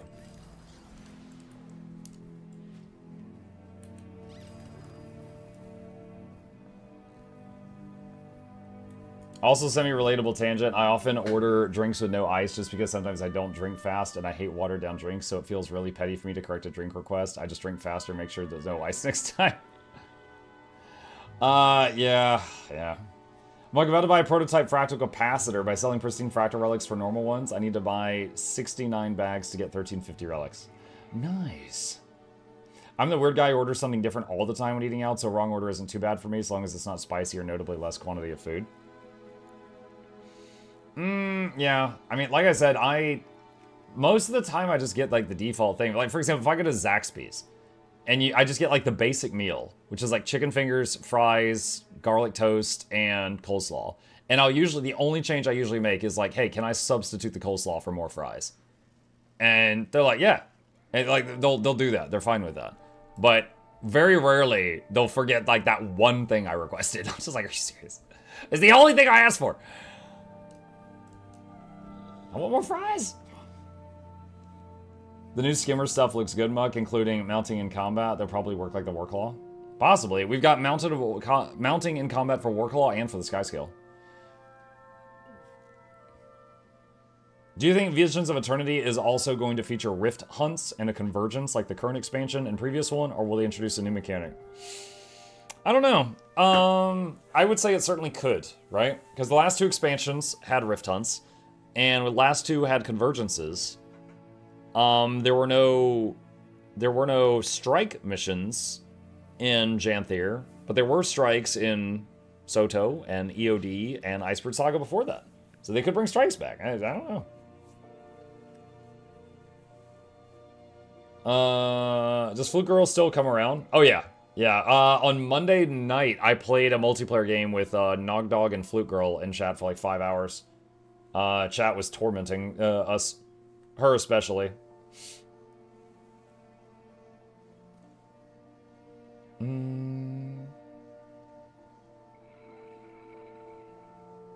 Glad to see y'all still hang out. Yeah, we got a couple of clips of her recently too. Hold on a second. This one, I still haven't put a title on it. So we were playing, any of y'all seen the game Peak? It got boring for me fast, but we played Peak one night. And she was in there. Egg. Oh my god, that was so nice. Okay, so in this scene, Flute's character is unconscious. She's at less than 0 health. So she is being carried by this person. When she regains consciousness, when she heals enough, she will hop down and regain control of her character, and her microphone comes back on. Who needs food? Alright, oh, Flute, no! So, she regained consciousness and hopped off his back right when he turned around, and it flung her off the cliff. Alright, oh, Flute, no! So her mic comes on as she's screaming, and then it cuts out again as she dies in the volcano. That was one of the recent clips we had of her. And then there was another one with the Rift Breaker one. And something's gonna attack. Eh? Is that why that little skull mark's there? Under attack. One of our buildings is being destroyed. It's invisible dudes! Ah! Breaker down. Assistance required. And the thing is that this game doesn't even have proximity chat. It's just that she peeked screaming and it cut out her mic right when the guy goes, Rift Breaker down. One of our buildings is being destroyed. It's invisible dudes! Ah! Breaker down. Assistance required. So yeah, I've gotten a few clips because of her recently, and they all involve her dying in various ways. Yeah, she's still around. Is she on Twitch? I can throw her a follow. She does. If she is on Twitch, she doesn't stream. I think her name is Flute Girl 1. But yeah, she's still around. Let's see. There's also the yeast rant. Oh, that's just on my soundboard at this point. I'm gonna shove all this yeast up somewhere. It's gonna go where the sun don't shine. Yeah, we made that a button. I could finally cosplay as my Asura's Mukluk. Nice. When mods die in game, peak content for streamers, that's all I gotta say. Creep up on mods. Oh gosh. Let's see if anyone's doing this one. Is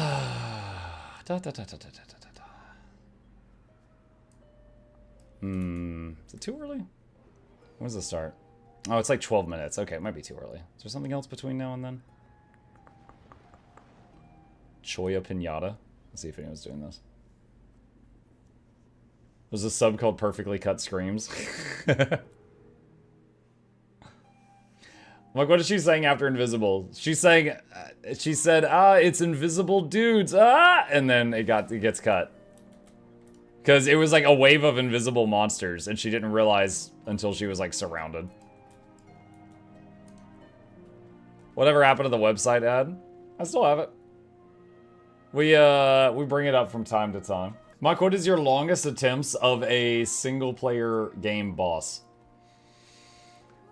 I don't know, but off the top of my head, I can tell you that Brutal Dracula in V Rising, max difficulty, took like 7.5 hours.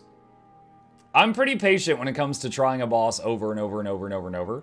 However, I want to be able to respawn right outside the boss room and immediately try again, which is why Silksong pisses me off so much.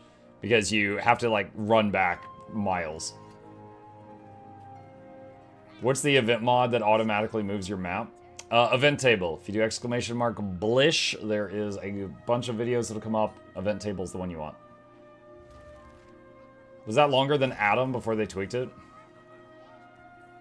I don't even know what they tweaked on Adam. I don't know. I think I fought him pre-nerf, but I'm not sure.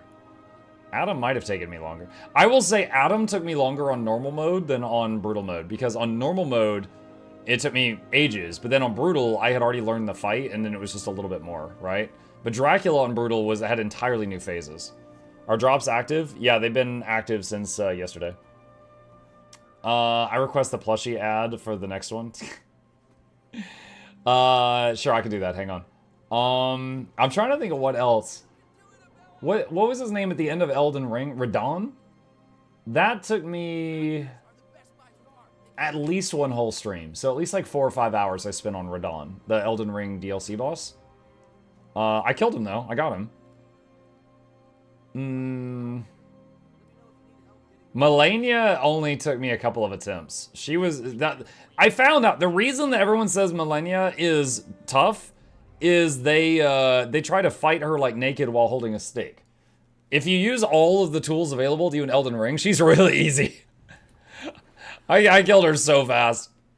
Like Pinata did. Yeah, I'm not surprised. DLC Radon was garbage. Yeah, he was tough. He was tough. All right, let's go back to Chalk.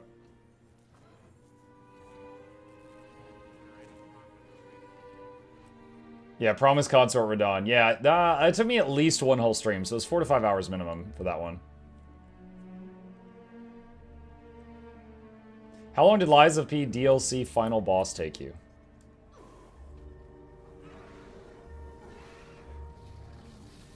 I can find out. Hang on. Give me a sec. Has Muck tried Night Rain? I have a key for it. I've never had the time. Lies of P Overture. Okay, hang on. Alright, so... Lies of P Overture. Okay, so... let's just click on one of these. Am I trying the final boss here? Yes, I am. That is the final boss. Okay. So, let's go back 2 episodes. These are 30 minutes each. Still trying the final boss. Alright, 2 more episodes. Still trying the final boss. 2 more episodes.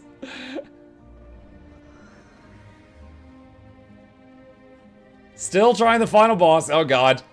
Oh god. How much of this DLC was just me versus the final boss? Oh, okay. Here. This, alright, this is something different. Alright, let's go forward 1. Alright. Is this when we met him?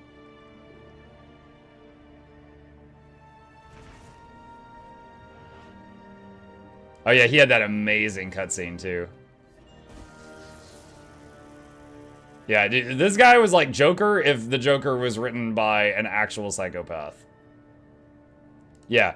Alright, so just 1, 2, 3, 4, 5, 6, 7, 8, 9, 10, 11, 30 minutes each. I have like 5.5 hours. So it took me like 5.5 hours of practice to beat him. There you go. There's your answer. So not as about half as much as Brutal Dracula V Rising. Was Lies of P last boss harder than Kazan? Do you mean like Kazan's last boss? Who was Kazan's last? Oh, I remember. I remember who Kazan's last boss was. Again, I can find out. Hang on. Let's see. Search playlist. Search for one with the word Kazan in it. 100 episodes of Kazan. That thumbnail. Let's see. Let's start on episode 90.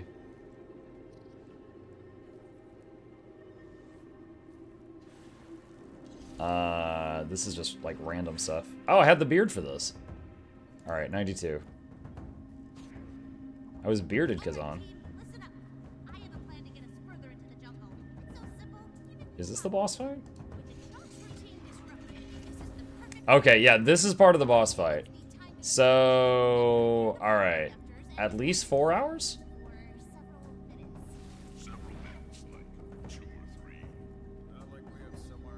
This is something. Okay, so it looks like the final boss of Kazan might have taken me like 4 hours or less.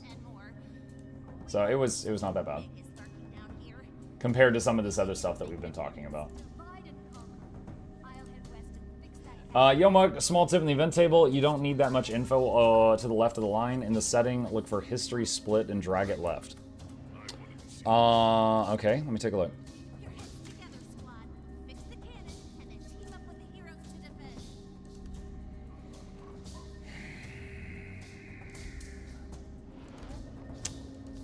What's that under?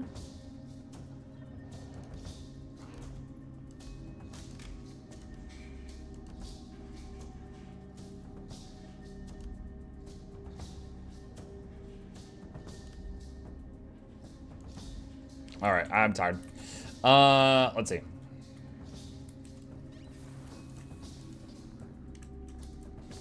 What do you think of Kazan story-wise?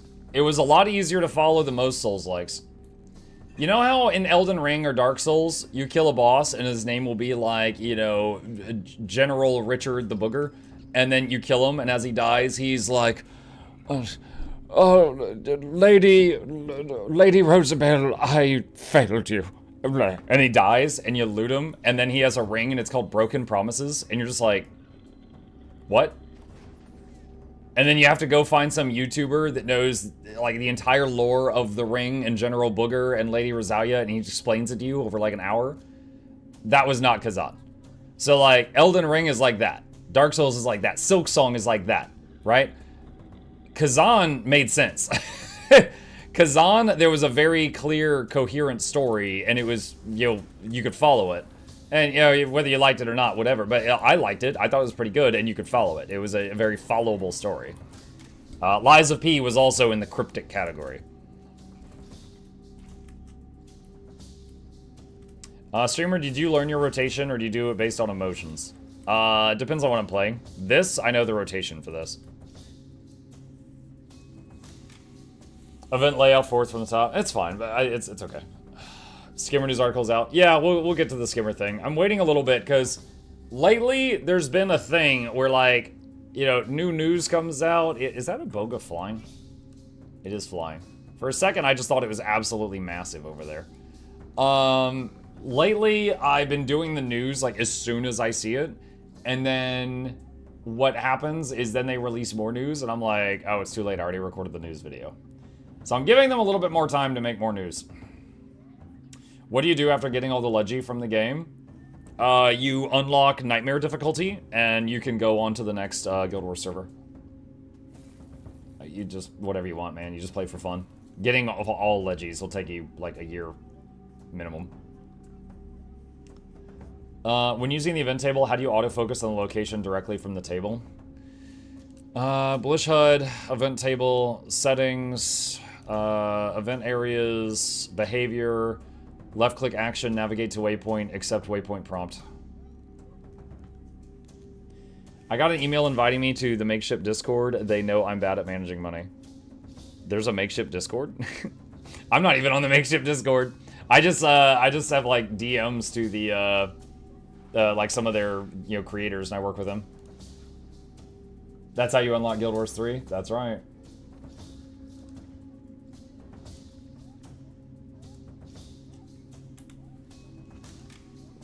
What are the current drops? A wizard hat, a floppy fish pet, a dye pack, and a white mantle outfit. How do you determine Spooktober games? Supporter vote, personal interest, randomizer ratings? Yes. I basically, like, okay, there's a few things. One, if someone's like, hey, would you play this? And it's really cheap, or it's really short, or it's been gifted to me, those are all things where I'm like, sure, I'll give it a shot. If it's longer, I'll actually look at the, like these games that are 1 hour, I haven't even looked at these. Someone gifted these to me, they're only 1 hour, I'm like, sure, I'll give it a shot. It's an hour. All right? But something that is, like, this is 14 hours. This, I would not devote 14 hours to unless I had heard good things about it. But we do have a very large amount of people in the community that have said, I want to watch you play Alice, which is some old spooky game. So I'm like, okay, there's a lot of people that want to see this, I'll try it, you know? But if it's a longer game, and it's expensive, and there's not a lot of people interested, you know, I'm not gonna bother.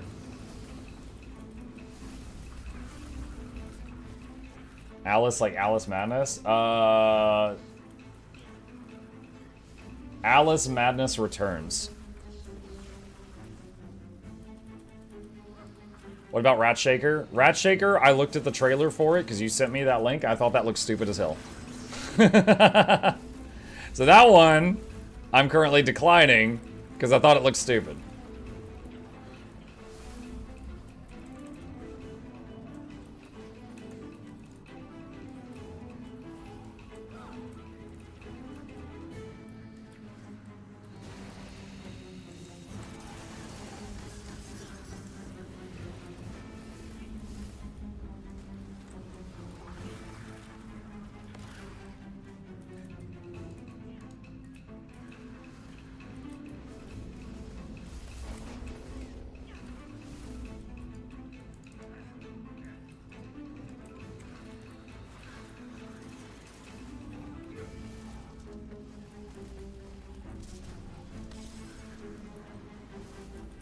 Love your guides and stuff on YouTube. Thank you, Church.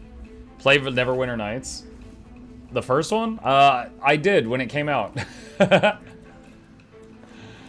Neverwinter Nights, Neverwinter Nights 2, the Hordes of the Underdark, Shadows of Undertide.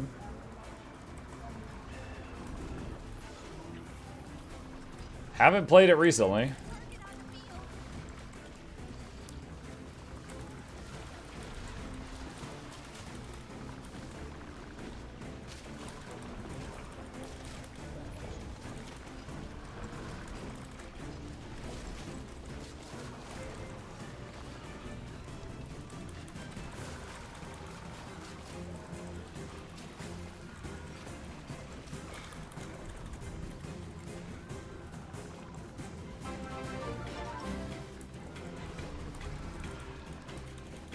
Phoenix, thank you for the Prime. Appreciate that. Welcome.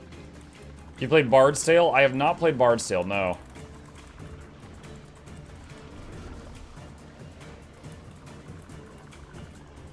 Oof.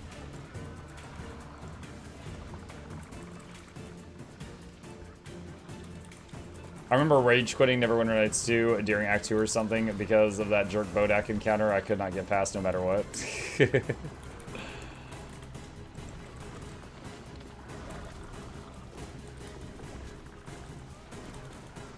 I just realized this event and the massive newbie babies, veterans flooding those events that could lead to a lot of what do I do here followed by chalk confusion. Well, I'm back to doing world bosses because I did like 50 fractals yesterday. I would say a lot of the people currently are doing fractals.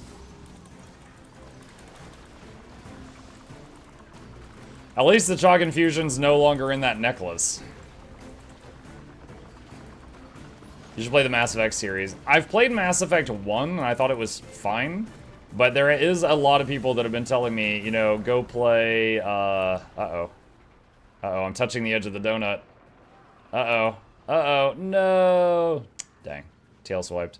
If I release, will I still get... I'm not gonna release yet, because I want to make sure I'm close enough to get credit for the kill. So I'm gonna hold on for a sec. And then I'll release. I've had a lot of people say I should play ME2. They're saying it's a lot better than ME1, but I did play ME1. Okay, well, oh, Revivertron is doing it. I'll pay it forward.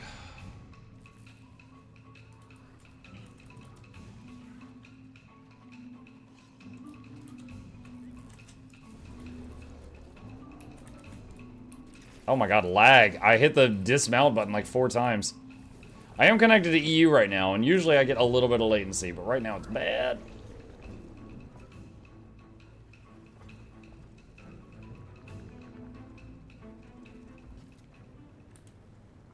Dismount, dismount, dismount! Dude. It's 150 ping. That's not too bad, but gosh. Very unresponsive right now. News just dropped about Skimmer abilities. Yeah, I'll go over it in a bit. We'll definitely cover that before the end of the stream. At Mukluk, Mass Effect 2 and 3 were huge improvements. Alright. Yeah, for those of you that are new to the channel, you've not really hung out here before, we are doing a lot of Guild Wars 2 right now because of the drops and stuff like that. But I play a lot of different games. We did 110 last year. We do have this one thing called the game recommendation list that I am putting in the chat right now. If there's any games you want to see this channel play, right here, you can go to this list. You can find games already on it. Like here's Mass Effect, and you can upvote them. Or you can add new games to the list. Now, I don't promise I'm going to play everything on this list, but this list heavily influences what I play on stream. If I'm looking for something new to play, and there's not, like coming up soon, Borderlands 4 and Hades 2. I'm very interested in those. So I'm not looking at the list right this second because I plan on playing those as soon as I can. But after that, I'll need something new to play, and we'll look at what's on here. Additionally, there is the Mukluk Plays YouTube channel. And on that one, all of the games that we have played in the past are in playlists here. So you can go here and you can just go here and use the search box. You're like, oh, have you played, Hollow Knight or whatever? And you can find that playlist right away. Admuck, what is Fractaline Spark for? It's got something to do with getting the other sets of gloves. So, like, let's say your first set of legendary gloves you get is the light armor, and later you want to get the medium and the heavy, you're going to need those sparks for something. Admuck, I want to try out content creation on YouTube. Do you think covering 2 games from the start is a mistake? No, I think it's fine. It's, as long as you're, putting in the time and effort and the energy, I think it's okay. Not sure if this was asked before, but if someone made a game based off Mukluk as a character, what would you like it to be? A whole game? I mean, I would be honored if my character was like an NPC in Guild Wars 2 or something, but a whole game based off me? I have no idea what that would be.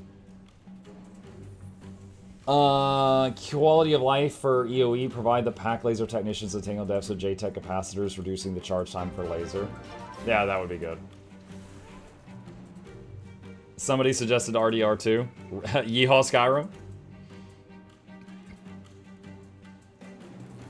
Shadow Tactics. How to make ramen with Mukluk? Would it be like cooking, mama?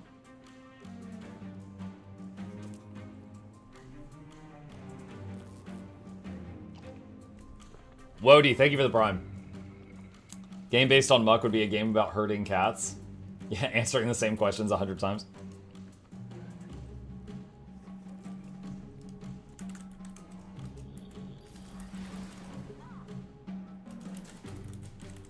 Hold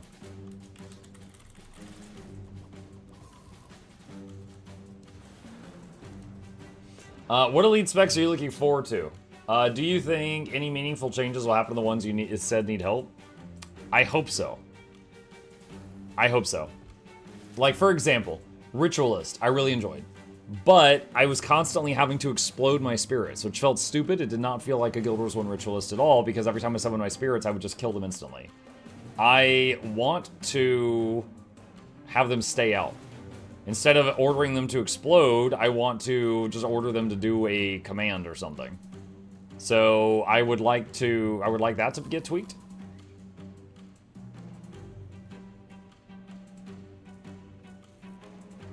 It felt like Green Mesmer? Yeah.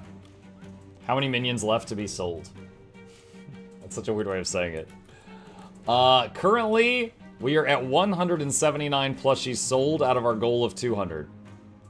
So if anyone else is interested, it's a high quality product and it has a worldwide shipping. I'll link it in the chat. You've got mail? I do have mail. Thanks so much. Oh, it's one of the people that won a prize last night. That's quality skins. Thanks so much. What? 200? What? This is 1,250 backpacks.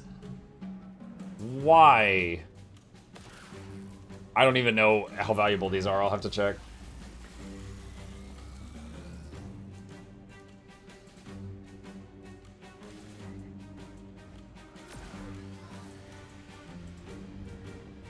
They're dirt cheap.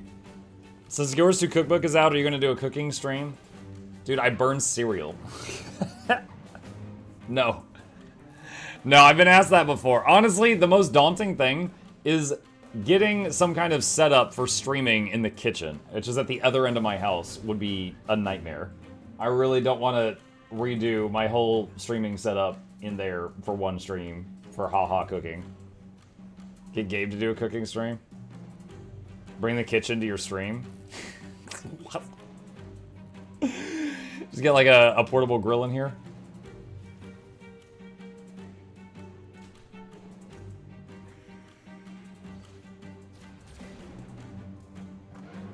Have you played Cyberpunk 2077? Yeah. I did play it. I enjoyed it way more than I thought I would. I've been doing game reviews on games I finish for a while. And my game review for Cyberpunk ended up becoming like the review for Cyberpunk. It's done like shockingly well for a one-off video of Cyberpunk on my channel. So, this is paid for like 20 other projects that failed. It's done really good. Yeah, Cyberpunk is great. I enjoyed it. Like, that's a game I played only because it had 1 million votes on the game recommendation website. And I was surprised at how much I enjoyed it. Did you play the DLC? I did. Mm-hmm.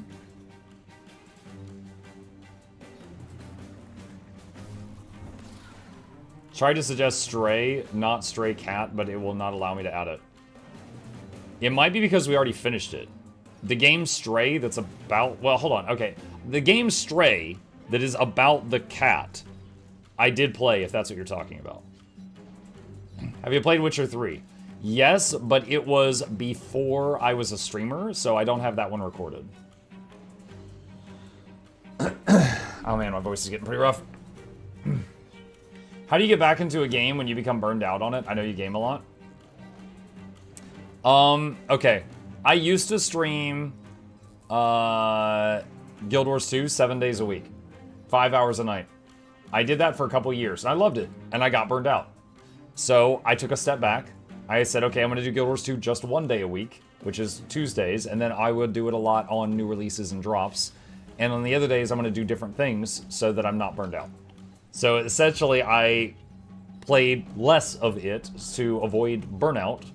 Because I love Guild Wars 2. I love Tyria. I don't want to be done with it. So I basically took a step back and, you know, reduced my hours in it to, you know, to do other things and come back to it.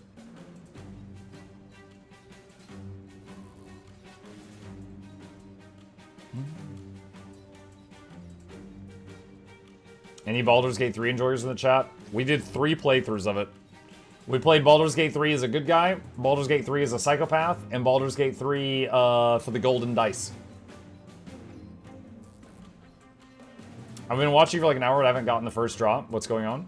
Eldritch, 1, have you connected your Guild Wars 2 account to your Twitch account? 2, you make sure that the stream is not muted, and you've only got 1 stream with drops open, so they're not like, you know, canceling each other out. 3, you could try refreshing the page. If you haven't already, see if that updates it.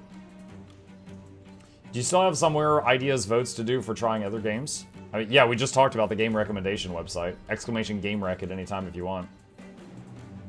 Mark, do you know what the levels of party members, I mean, in Fractals, the ones on the party thing, it's not their mastery level? It's Agony Resist.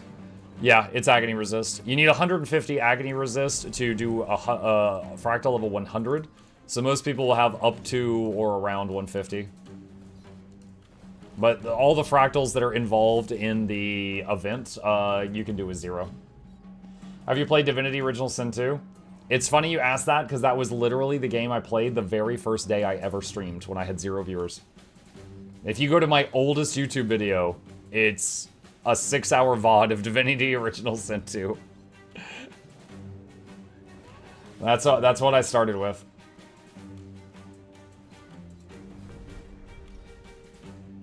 How's the plushie count, Muck? 180. We just hit 180. We are 90% funded. We're 20 away from it going from likely to sure thing. I just got one. Nice. Thank you, VDan. I think you're 180.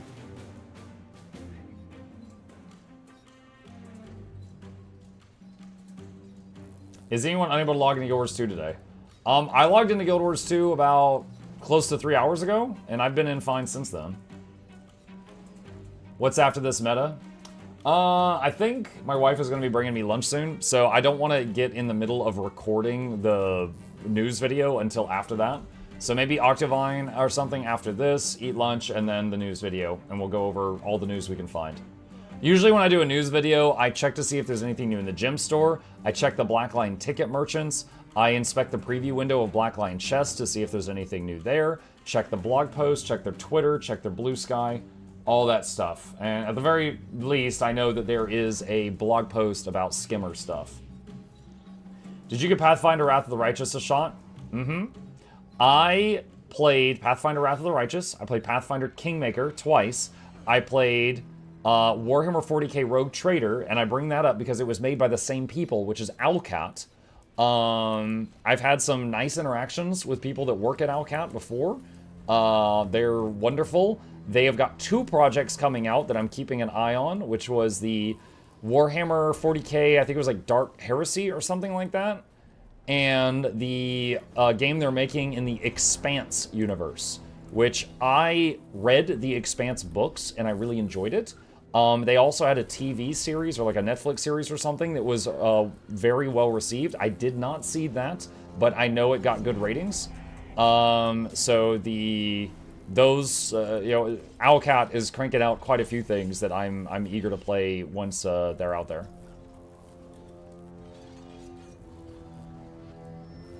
I watched the latest Rogue Trader playthrough, enjoyed that a bunch. Nice. Yeah, we did 2 playthroughs of Rogue Trader. One we did back when it came out, and then the second was we did a sponsored stream for their the Adeptus Arbites DLC. And then after, I was like, shoot, this is really good. And so I did a whole nother playthrough with all the DLCs. I gotta say, love Rogue Trader. I just wish it had more voice acting, because reading like everything to chat out loud for 100 hours, dude, it's like every morning stream I finish with a sore throat. Just like, blah, blah, blah, blah, blah, blah, blah. So, it's a wonderful game. I wish it was fully voice acted, though.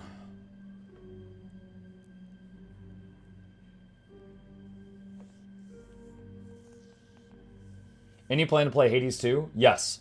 I loved Hades 1. We went for the true ending, which is like, you know, they roll credits and then you play for like another 30 hours and then you get to the true ending. We went all the way to the true ending of Hades 1.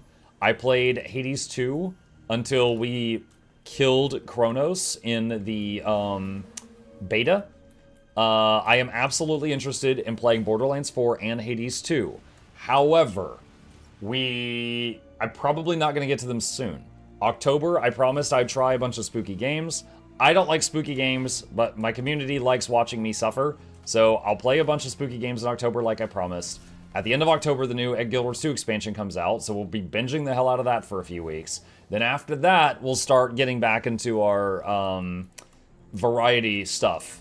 Our more widespread menu of things. And Borderlands 4, I've been hearing a lot of stuff about performance issues. I want to play it. It is on my list. I very much enjoyed Borderlands 1, 2, 3, the pre-sequel, and Tiny Tina's Wonderland. However, it sounds like it's not a bad idea to let them cook a bit longer. Ugh. Hey. Thank you. This is why I held off on doing the news video, chat. Lunch is served. Have you played Outer Wilds? You're not gonna be happy with me about this. I refunded that one. After about 2 hours, I was like, guys, I'm really not having any fun with this. It wasn't for me. So I tried it. It just wasn't for me. I know it is a very well-received game with a community that loves it. I just couldn't get into it.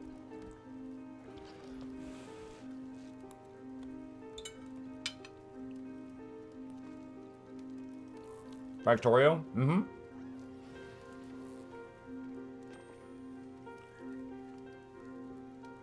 There's a Factorio playthrough on my Mukluk Plays channel on YouTube. There's a playthrough of Factorio that goes to I launched my very first rocket. And there's another one that goes into like the Space Age DLC. What are you eating? My wife ordered a pizza yesterday, and this is a couple slices of pizza cut up so that I don't have to eat it with my fingers while I'm at the computer. So I'm eating pizza.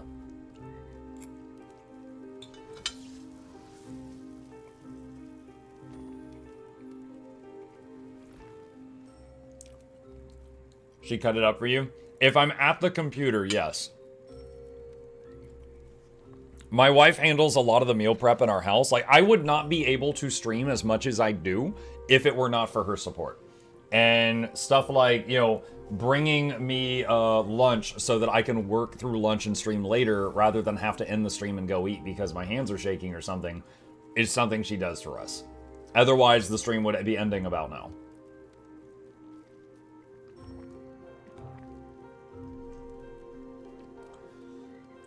That's a crime in Italy. Oh, well. Can you say my wife like Borat? How do you... Like, my lovely wife.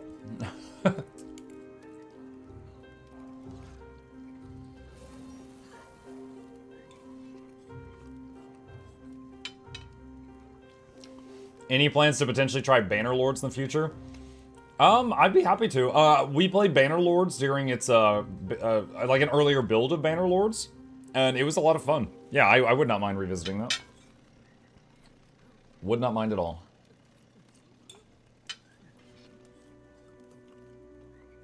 Is there a way to see which home instance nodes I have without going to my home instance?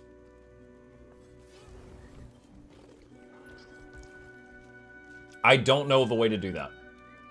Actually, Camgao in Twitch chat says Guild Wars 2 efficiency can show that. I've never been asked that before.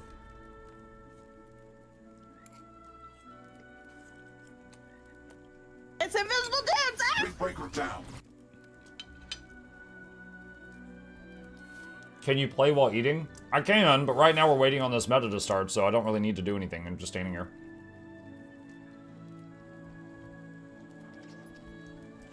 Been wondering for a while, and you probably answer this, but did you know Mukluk are like moccasins? Why did you choose the name? I got you, Toby. This right here is a link to a video that explains how I got the name. And yes, I now know it's a shoe, but I didn't at the time that I started using it. But the whole story is in that video.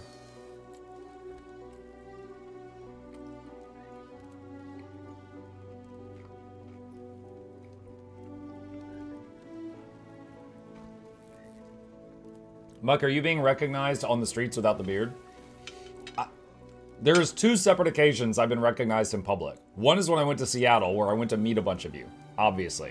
The only other time I've been recognized in public, not that I go in public often, was when I went to the Renaissance Fair.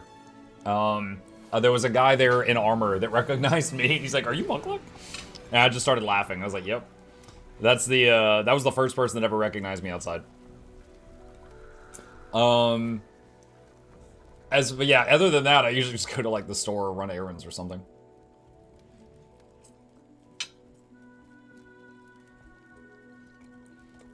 Someone asked a random question. Muck here, watch this video.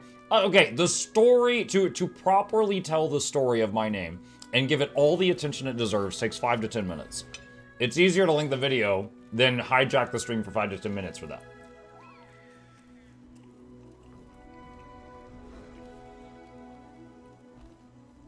Question for Skyscale. Do I need Living World Season 4 to take the Skyscale out of Soto zones? No.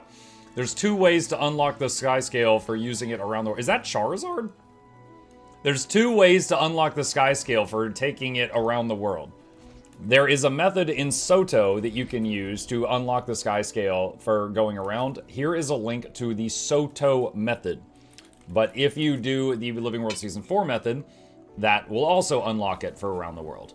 Eventually, you want to do both methods because they both have masteries that give your Skyscale more abilities.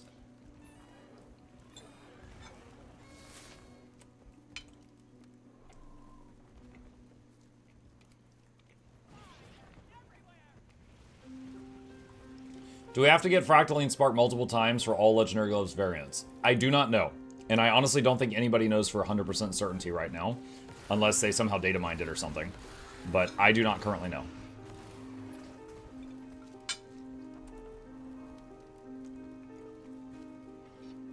Thank you. No problem. Hi, Noxxi. Different Noxxies, but...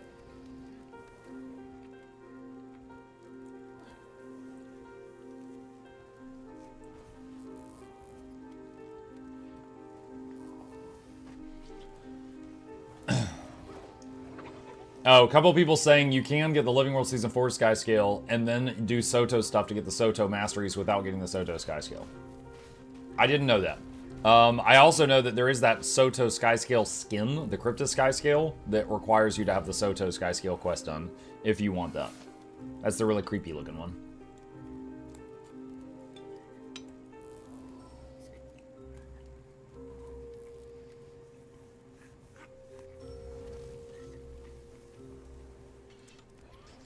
Owen says, hey Muck, I started watching your vid when I was 14. I've been loving your content since. Not my first stream, I barely used Twitch. Yo, welcome Owen. Nice to meet you. Glad you like my stuff.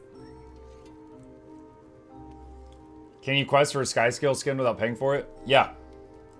There's one, it's called the Cryptus Skyscale. It's a quest thing. I'll give you a link to it. I don't have a command for this one that I recall. Here's a link to that. It's really freaky looking. Hang on.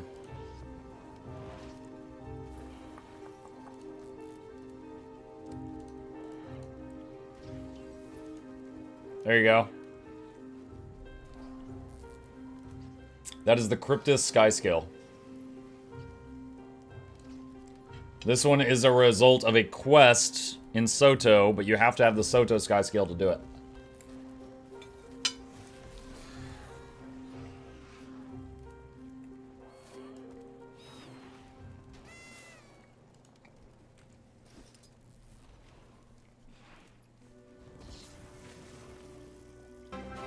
Muck, did you see the Skimmer thing? Yes, after I finish this lunch, Thanks I for will helping be me with going over Blush that. HUD, total game changer. You're quite welcome, Haiku. What's a good site to learn the Untamed rotation? If you want to play quick Untamed, I have a tutorial here. If you're trying to play a different build of Untamed, like Power Untamed or Condi Untamed or something, then I would go to either Guild Gen or Snow Crows, and I would learn it from them.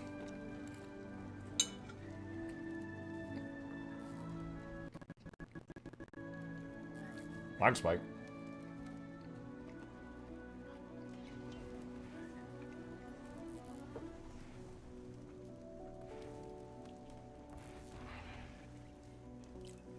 Thanks for Blish, Game Changer. This is Haiku. You're quite welcome, Sly. Very welcome. Yeah, the Blishhead stuff is awesome.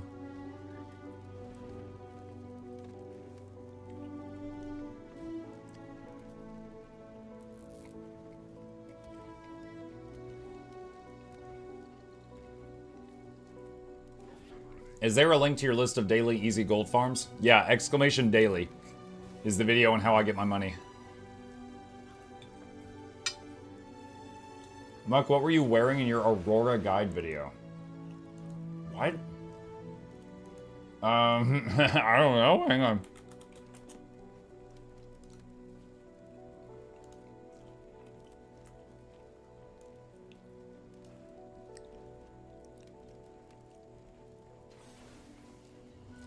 That looks like the same stuff I'm wearing now. Is there something specific you had a question about? I think that's my current stuff.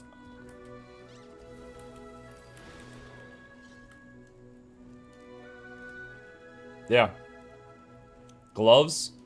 Perfected Envoy Vambraces. These are the medium legendary armor gloves from raids. When you unsheath your weapon or go in combat, the spikes grow out. They look like this when you're not in combat. When I unsheath, they do this.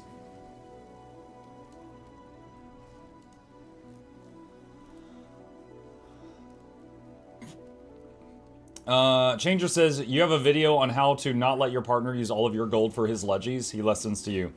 Yeah. So Changer, what you need to do is change your password. So that your partner doesn't have access to it. Also, if they can't be trusted around your money, separate bank accounts. but he begs, as well he should, but you gotta show him who's in charge. And if they're begging, then it's not them.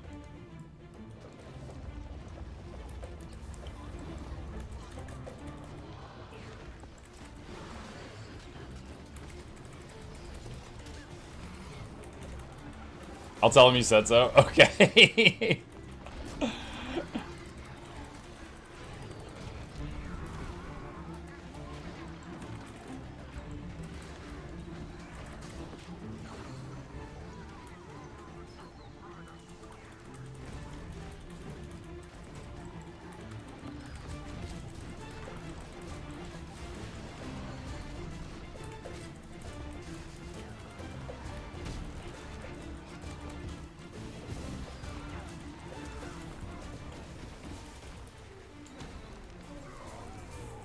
East Octavine defeated. I'm still fighting frogs.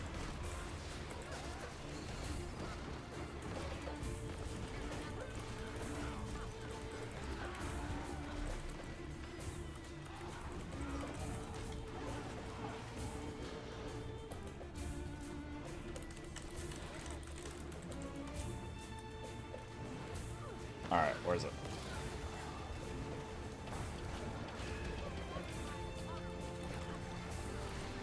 Hey, we res.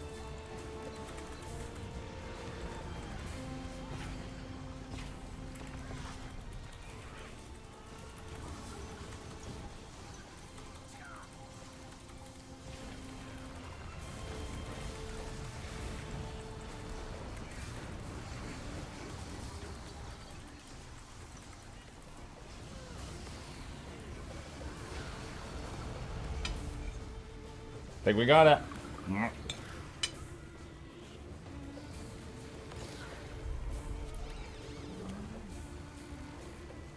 Wait, who's not done? Ah! Oh, okay, we're fine.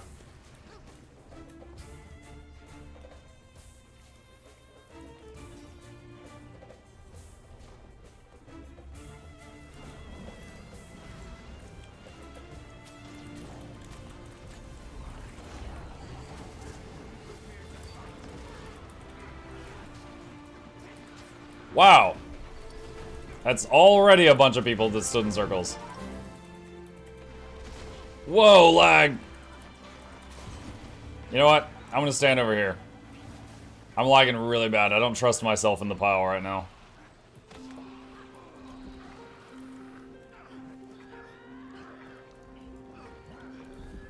Muck, what first sludgy weapon is good to get? I'm Necro main and I play all 3 specs but currently can't decide.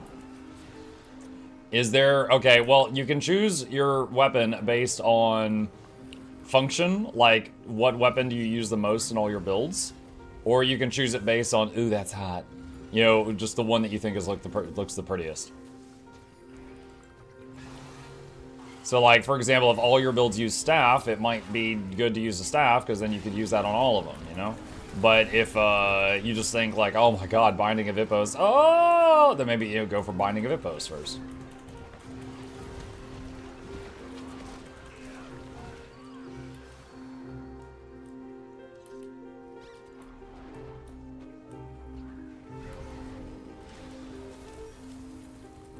Okay.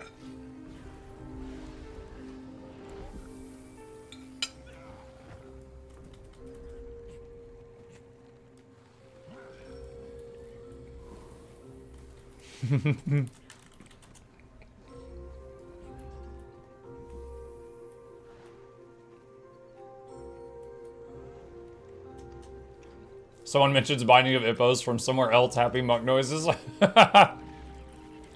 Or when I do Glyph of the Stars.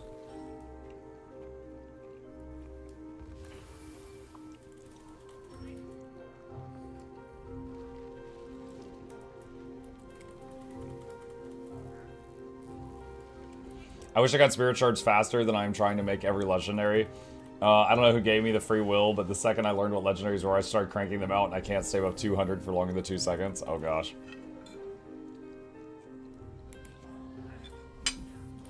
I think I have 12,000 Spirit Shards right now.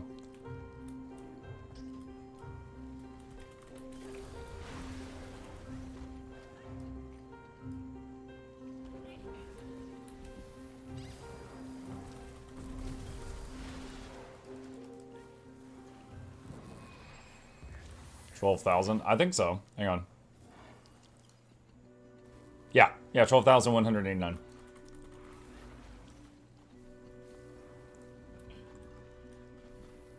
Hand them over, Mug. This is a mockery. A mockery? What, a mockery of a robbery?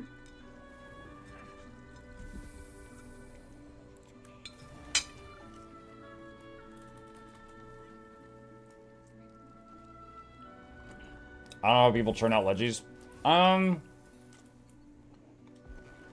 It depends. Like, for example, when I was making the legendary spears in Janther, and I made like 4 of them in a row, I had a massive stockpile of Mystic Clovers and coins, so that wasn't a problem. But I used that stockpile up, and when I made 4 in a row, it was like, it was the new Janther materials that was slowing me down. So I made like 1 every week or 2 because of those new materials. But once I used up my stockpile of resources, I couldn't do that anymore.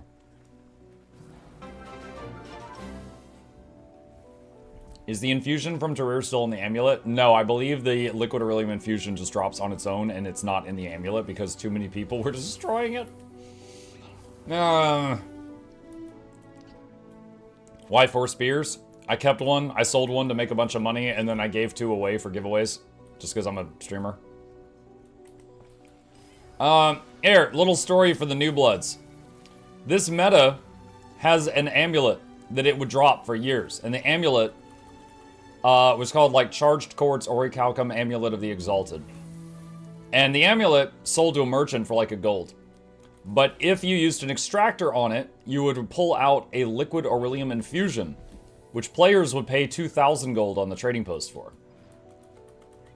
However, there was so many people that didn't know about the extractor thing, and they would sell the amulet to a merchant for gold and find out later and be kicking themselves. And so after a few years of it being like that, ArenaNet finally changed it to where now just the infusion will rarely drop instead of the amulet. Because then when they checked the stats on the server, they found out an alarming number of people were just vendoring the amulet.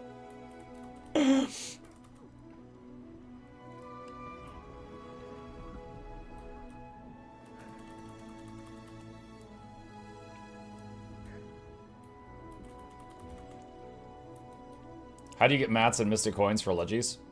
All over the game. Like right now. Right now I'm opening up like 30 treasure chests, right? I'm not getting mats for legendaries, but I'm getting stuff I could sell, and then I can use the gold to buy mats for legendaries, right? Like, I could buy mystic coins right now from the wizard vaults, and I could just, like right here, I could, you know, here, I'm gonna do this. Boom. All right, so there's that, and mystic coin vault bag, and, where did they go? Oh, I already had a stat going. How many did I get from that? There we go. Mystic Coin Vault Bag. Hold on. 10 coins. Okay, so I just gained 10 coins. So that makes my next legendary slightly closer, because I just bought that Vault Bag. It's stuff like that. You just keep stockpiling things, and then use your stockpile when it's time. Would you save more than 250 of the exotic essences of luck? No, I would not, unless your luck is maxed. So if you go to achievements in the bottom right, there's your magic find. This bar right here, you can get up to 300 from luck. After that, there's no point eating luck anymore. If you're not maxed on that, I would save 1 stack of luck for weird crafting requirements, and then I would just eat all the rest you get.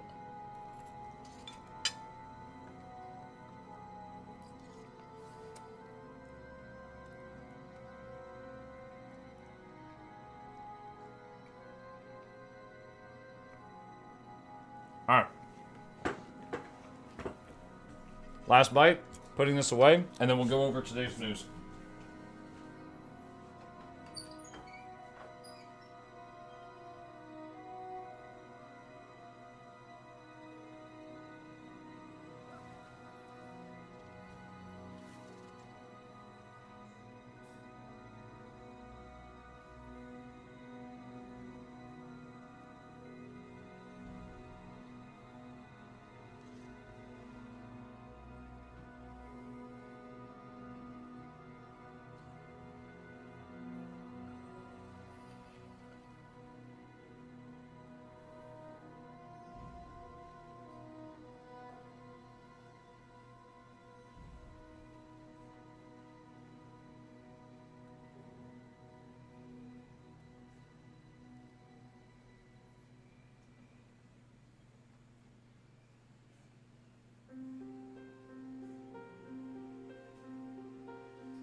Okay.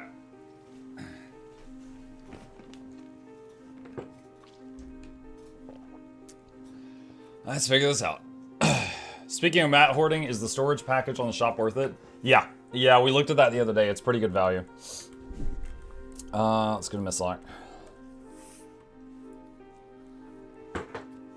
He should have played Dancin' while he was gone. Dancin'. You know, I did promise to play this today. Someone asked me to earlier. There you go. I know they are almost done summoning these guys, but I cannot focus on work with all of this.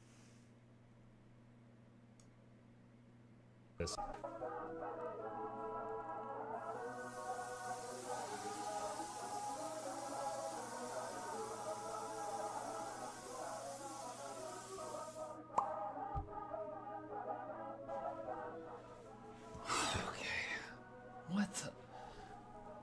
Guys, did you do this? Mukluk Minion plushie now available based on the Mukluk channel logo, but with 75% more smug. Comes with adjustable hood. Velcro attachable potion bottle with red and green for the 2 channels. Available for a limited time only, link in description. We will find a home for all of you, I swear it. Wanna know where he keeps the knives?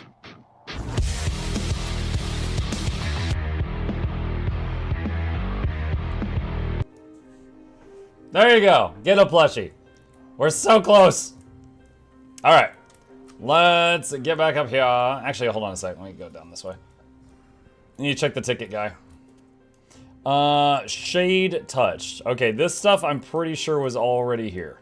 I think that was their last stuff. So not new stuff on the ticket vendor. Black Lion chest. Preview. The barbecue emote tome is still there. So not new, not anything new on the Black Line chest. Not anything new on the Black Line ticket vendor. Trading company. There's the bearded raptor. It's so weird. I mean, I guess I could. I haven't done a news video since Bearded Raptor was added. I guess I can mention that. How did I get here, peeps? Hi, Divine. You probably came along with the raid. All right. Close this out. Guild Wars 2 mounts have better beards than FF14 characters. What? You're telling me you can't play a Lalafell and get like a large Gandalf beard? What's the world coming to? Okay. Alright, so, I guess it's just the... TP Raptor and then the blog post. I don't know if there's anything else. Let me check their socials. Let's see.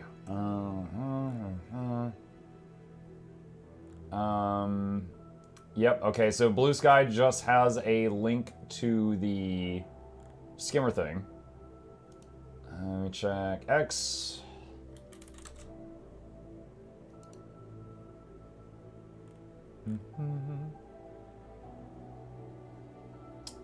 What? What is this? Guild Wars 2 University. Wait, Guild Wars 2 University, isn't that Helvetica? I think I met them in Seattle.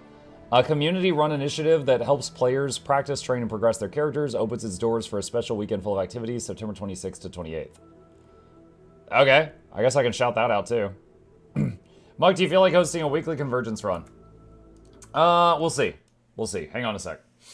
All right, so we've got the gem store thing, and we've got this, we got the Skimmer thing, and we got the Skimmer blog posts. Let me get this over here. Boop, boop, boop, boop, boop, boop, boop. Okay. What are your feelings on Twitch's new facial scan for age verification? Never heard of it until this very moment. Pause alerts. There. All right. Muck, your review for Diplomacy is not an option is great. Do you know any games that follow the same defensive game loop? Ooh, the same. Okay, it is extremely similar to They Are Billions. I don't know if you've played that. It is extremely similar to They Are Billions. I would say that's the closest thing I can think of. Oh, wait, hold on. I did just think of one more. Hold on. Shoot. I can picture it in my head. I'm searching my YouTube channel for Is It Worth It? One sec. Age of Darkness Final Stand. That's another one that's similar. Okay. Last Spell. Last Spell is turn-based, so it's a little bit different, but similar. All right. Let's get into this.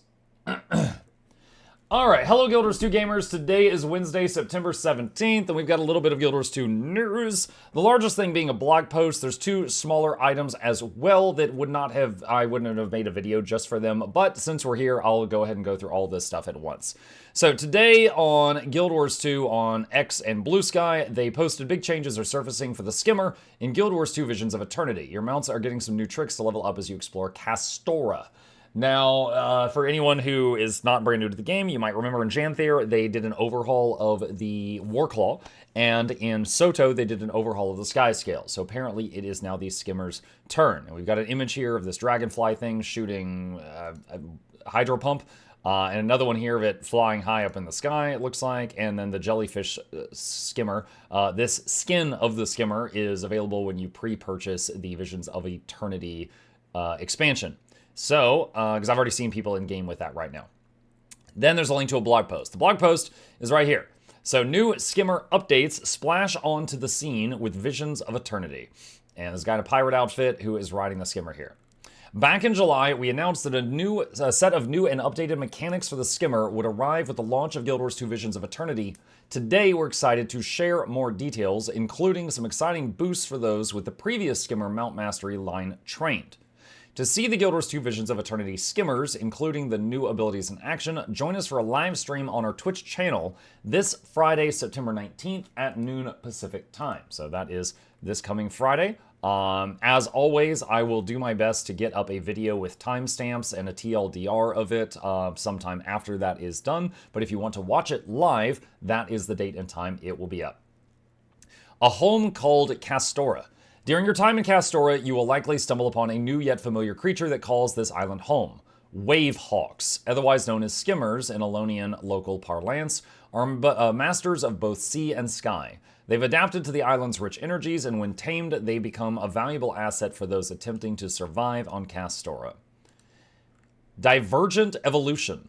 Unlike the Skimmers that reside in the deserts of Alona, these Skimmers evolved in a setting rich with ley magic that runs through root and sand. This has turned the Wave Hawks into highly mobile mounts that can navigate with ease and grace over all kinds of terrain, as well as boasting some new combat and exploration abilities.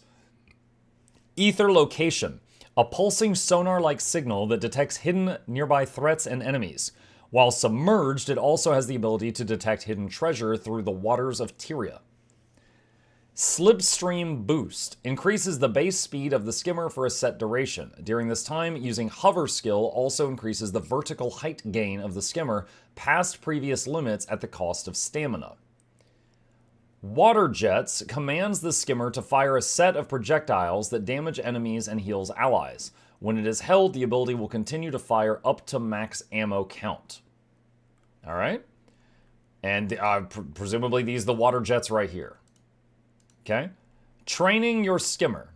Once unlocked, you will learn to master the Skimmer's new abilities throughout your Kastoran adventure. For those with previous Skimmer masteries from Path of Fire, you will see a boost to the existing masteries to take your mount to new heights. So that's very similar to the Warclaw and the Skyscale. Those already had masteries before the new overhaul came out, and if you had the old ones and you got the new ones, you would get the best of both worlds. So if you're getting your Skimmer for the first time here, it would still benefit you at some point to go back and get the Skimmer stuff from Path of Fire, because you would be able to combine all of those things. Advanced Hydrodynamics grants your Skimmer the ability to dive underwater. For those who already have this ability with Skimming the Depths trained, it'll also increase the base speed of the Skimmer, as well as grant temporary stealth when diving into and out of water. Okay. Kastoran Intuition unlocks the Skimmer's ability to use ether location while also enhancing the barrel roll engagement skill. The enhanced version of this skill allows for multiple dashes, but without dismounting at the cost of stamina. When it is held, the ability will activate its dismount portion of the skill. Convergent Evolution unlocks the Skimmer's Slipstream boost and water jet skills. For those with Ride the Wind trained, it will further increase the aerial ascent power of Hover High while Slipstream boost is active. Hover High is when you just hold down the spacebar and the Skimmer will go up a little bit, but it doesn't go as high as like a Skyscale or anything like that. Alongside these enhancements, all versions of... Oh, I'm sorry. I think I skipped a thing. Hang on just a second. Okay. Riptide Rider grants your Skimmer the ability to ride ley lines and updrafts both above and within the water. Okay, so the Skimmer is going to be able to ride ley lines that are currently used for gliding, and that's going to be wild. Skyscales. But also, there's never been ley lines in the water, to my knowledge. So, underwater ley lines is new, but then it riding ley lines in the sky is going to be pretty interesting.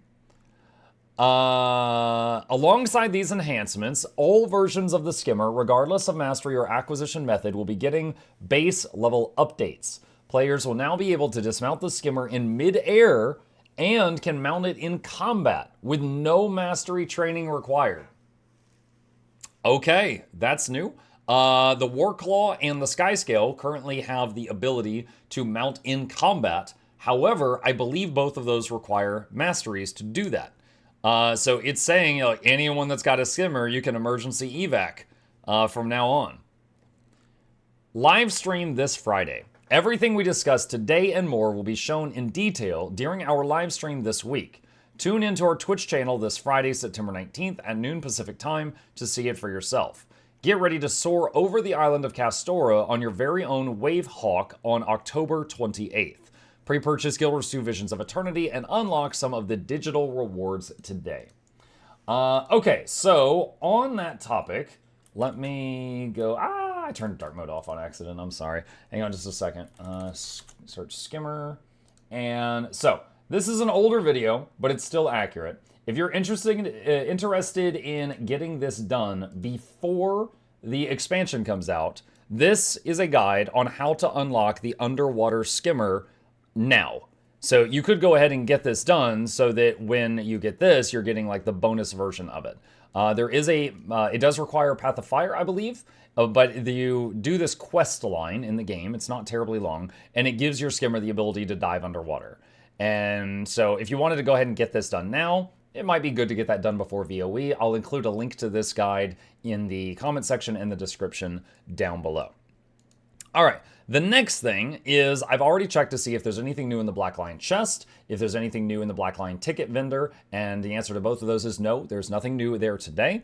There is one new item on the shop since the last time I did a news video, which is the bearded broad-tail raptor skin. I heard someone say earlier that it has a better beard on this mount than any FF14 character does on their character, and I thought that was funny, so I'm repeating that. We've still got the poncho here in the game. And one thing that I've been asked about a lot, so I'm going to take a moment to talk about that, is the Sensational Storage Package. Now, if you look at this, it will have a different price tag for you because I have max material storage expanders. This is a good deal. If you are interested in this and you're one of the hundreds of people that is going to stop by my stream and ask me if this is worth it, the answer is yes. First of all, when I look at this, I completely ignore that. That doesn't exist for me. And the reason is you could just get these off the trading post. So I'm just looking at the value of this compared to the cost of this, and this. And the answer is yes, it's worth it. And then this is just icing on the cake. So if you are trying to get more storage and you're thinking, I wonder if I should get the Sensational Storage Pack, yeah, it's a good deal. If you are someone who's willing to spend some gems for quality of life, this is a solid deal. So I'm just answering that now because I've answered it a lot in the last couple days. Okay, so there's the beard thing, there's that, and the last thing, which I'm just going to plug another content creator here for a second. While I was checking for any news updates before making this video, Guild Wars 2 retweeted an hour ago that Guild Wars 2 University, a community-run initiative that helps players practice, train, and progress their characters, opens its doors for a special weekend full of activities on September 26th to the 28th. More info here. I don't know what's going on with this. I'm not involved in this project. I just happened to see this while I was looking for news updates, and I'm just giving them a shout out because Guild Wars 2 shouted them out, so clearly it's something that is supported or sponsored by them. So I'm just giving them a plug. I know I met a couple of the people from Guild Wars 2 Uni when I was in Seattle. They were really nice folks. I don't know much about their work yet. So plugging this in case you're interested in this. There will be a link to this in the comment section down below. And I think that's everything. So just on a more personal note, one last plug for today for the plushies. If you are interested, these little guys, based on the channel mascot, are currently available for a limited time, 13 more days. And there will be a link to that down below. Potion bottle is Velcro. The guy's hood moves around. It's really good quality. Thunk, thunk. It would be really embarrassing if his head rolled off right after I said that. Luckily, it didn't. But it's good quality. It has worldwide shipping. So if you're interested in getting one, there is a link down below. Supports the stream, and it's just something really cool that's for a limited time thing. All right, thanks for listening to my shilling. That's all the news I've got for today. And as always, if you got any questions, problems, thoughts, concerns, put them in the comment section down below, and I'll fight you there. And cut. There we go. One take. One take. All right, unpause the alerts. And there's nothing in the queue. Fantastic. All right, so I'm just going to keep these open so I have all these links to put into the video comment section, and I'll get that done later on. All right, easy peasy. I made it in the video. You made it! You made it. Why do you always spit at the end of the video? It's kind of a running gag. The way that it started is when I used to record my own stuff, and then I would like blah, blah, blah, blah, blah, and thanks for coming to the show. Few moments of awkward silence, and then I would do that. And that was a reminder to myself to cut the footage before you heard the raspberry. And there was one day that I was having just so much trouble with my editing software, and I was ranting on stream, and I was like, I keep cutting this out, but it keeps coming back, and I can't stop ing. It's just like every time I cut it out and I play it again, it just won't stop ing. And I was ranting about that, and then a lot of people thought it was funny, and it kind of became a thing. Just like in many of my videos when I end it now, I just it's just been like a running joke for a couple of years now. That's it. There's not much more to it than that. Hey Mug, I don't know why this always happens to me, but I always do not receive an item from the drops, like this time the hat, even though I claimed it from your drop. Gil, I got something for you to try. I'm giving you a link in the chat right now. That is your account on the Guild Wars 2 website. Open this webpage, log in if you're not logged in, and click check for undelivered drops right here. Okay? Do that and see if that helps. That has helped a lot of people today. Any thoughts on open world gathering? What do you mean? Just like chopping down trees? Stuff like that?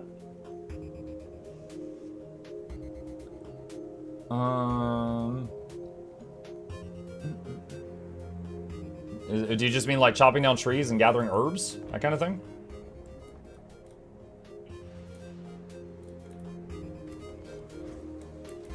Mining, shopping, gathering? I mean, yeah, I mean, if you're in open world, there's nothing wrong with gathering stuff you walk past. It's free money. It just says right support. Are you logged into your account?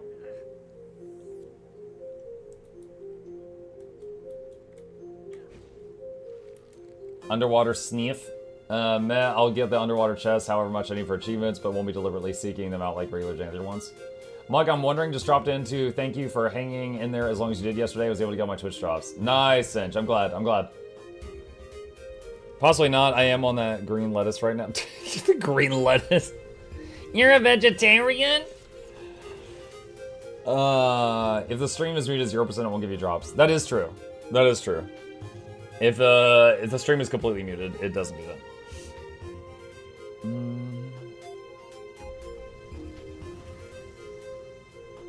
Working on my Twitch drops now. Many of you are. Yep. Okay, let's open these up.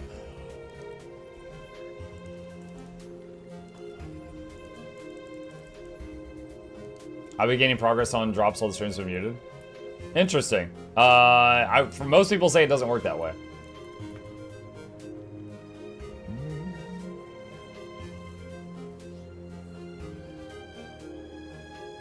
Let's see. You can mute the whole tab. Yeah, you can mute the tab of the program. Usually if you mute the Twitch player is when they complain. I got White Mantle the last drop, but I haven't received the mail in hours. You could try the website thing I just mentioned a second ago.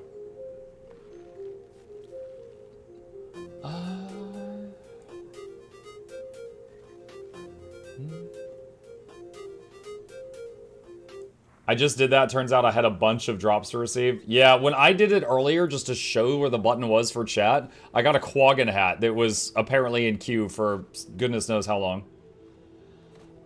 Hey, I'm a beginner, and I might have a weird question. When I get a skin like the Drops Wizard hat, what do I do with the physical item? So, there's two things. One, like, let's say you double-click the item, you can apply it to your current hat without having to use a, like a transmutation charge. Or, if you, as long as the skin says it's unlocked, if you want, you can just destroy it. But then, if you want to apply it to a hat, you'd use a transmutation charge. Which is really only an issue if you are low on the charges. How expectant are CM groups of you having the +5 stat infusions? None. Church, I don't have them. I have 9,000 hours in the game. I don't have those. And no one's ever said anything. Like, those are a very, very, very small stat increase. It's very much a, like, well, if you're dirt rich and you want to be, if you're filthy rich and you want to be 1% stronger, it's an option, right? But you don't have to.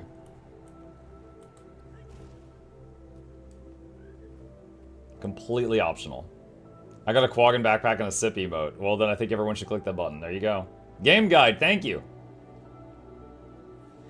I have a question. Can Heal Scourge be played with minstrels? Yes. I don't like the other stats Snowcrows uses. Yeah, you can.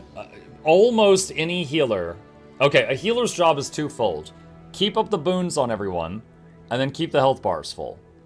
So you need enough concentration to keep the boons up, and then after that, you just got to be able to keep the health full. If you're doing that, then the next thing is like, okay, well, Harrier's gear has healing power and concentration and power. And it's like, okay, you're a healer. You'll do a little bit more damage. But if you're dying, it's more important for you to stay alive. So you could swap out Harrier's gear and instead use Minstrels or Givers and just be really tough to die. And typically, if you've got a good healer that won't die, the whole group is going to be fine. The trade-off, the thing you need to remember though, there are some raid bosses, that will pick who the tank is based on who has the most toughness. If you plan on doing those raid bosses, you need to be aware of that if you are wearing gear with toughness on it. It says you don't want to be the tank. You don't want to wear that gear unless someone else is more than you. Thanks, Muck. I even got my previous drops I didn't get before. Cool. I'm glad that worked. What is the best Untamed Ranger build? My favorite is Quickness Untamed. That way I always have Quickness and other boons when I'm on my own. I can give you a link to how I play it, but if you don't like this, there are other ways to play it as well. There's the link in the chat. It's scrolling up fast.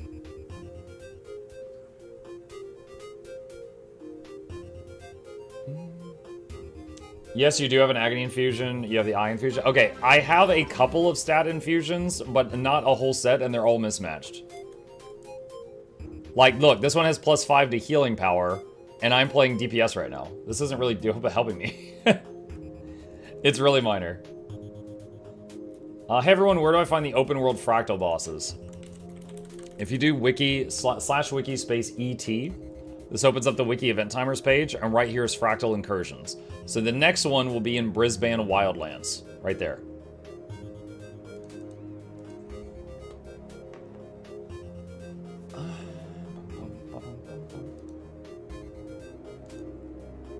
Hi, question. I'd like to learn Handkite. Is there anywhere I can practice rotation and such before committing to raids? Yeah. Hang on a second. I will show you.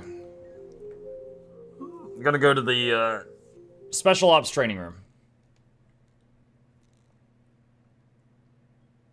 Muck, is it at least somewhat reasonable to play Spear Elementalist? I don't know. I'm going to have to defer to chat on this one. Chat, any Ellie mains that can answer this one?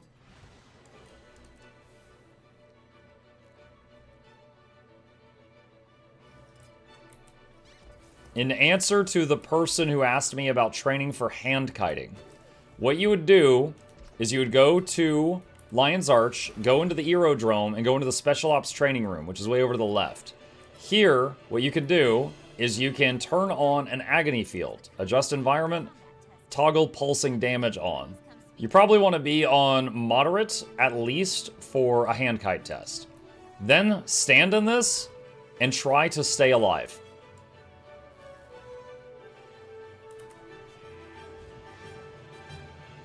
Okay? So that's your training.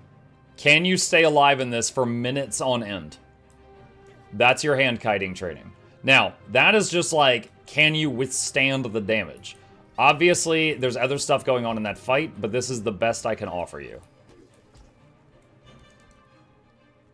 Yeah, so for handkiting, for example, there's moments where the boss does the huge explosion, and you might need to block that or use a certain counter for that. You've got, of course, the puddles on the ground that you've got to, you know, move around and stack those properly. But the best I can offer is that. Using that to practice, keeping yourself alive. What is handkiting? Okay, so in Wing 4 of the raids, the final boss is Damos, and he has a mechanic that people call hands. And basically, the farthest away person gets this attack that looks like zombie hands coming out of the ground and clawing at them. Okay? And it leaves like a circle, like a pool on the ground of like clawing hands. And it always spawns these pools under the farthest person. So one person gets the very boring job of staying as far away as possible and just spawning all these puddles out of the way. That's the handkiter. It's just someone who stands really far away and they're handling that mechanic and staying alive. That's their job. Hi Mukluk snail Mukluk snail Mukluk snail Mukluk snail Mukluk snail Mukluk snail Mukluk feels good. Hi Axer, thank you. So yeah, that person's job is just stay alive and as far away from the group as possible and don't die. They don't even, like, if they get low damage, everyone forgives that because that's not their job. Let's see, Muck Necromane here just made a ranger looking for a chill DPS option, power and Condi. What do you recommend? Chill DPS option. I mean, Soul Beast, Untamed, and Druid all have DPS options. So the question would be, which one would you enjoy playing the most? I would say Soul Beast is probably the easiest in PvE, because you just merge with your pet, and you just stay merged like 99% of the time, so you kind of just forget you ever had a pet, and then you Unga Bunga. It's like Green Warrior. Untamed and Druid play a little differently, but you could absolutely master any of them with a few minutes on them. I'm starting to like handkiting on Wing 5. No one wants to do it. It's so easy. Count to 5, move, repeat. Yeah, it's simple, but you know, it's a job someone has to do. Kind of like knocking back the monster, the golem thing on Soulless Horror. It's a simple job, but someone's got to do it. Otherwise, you're gonna die.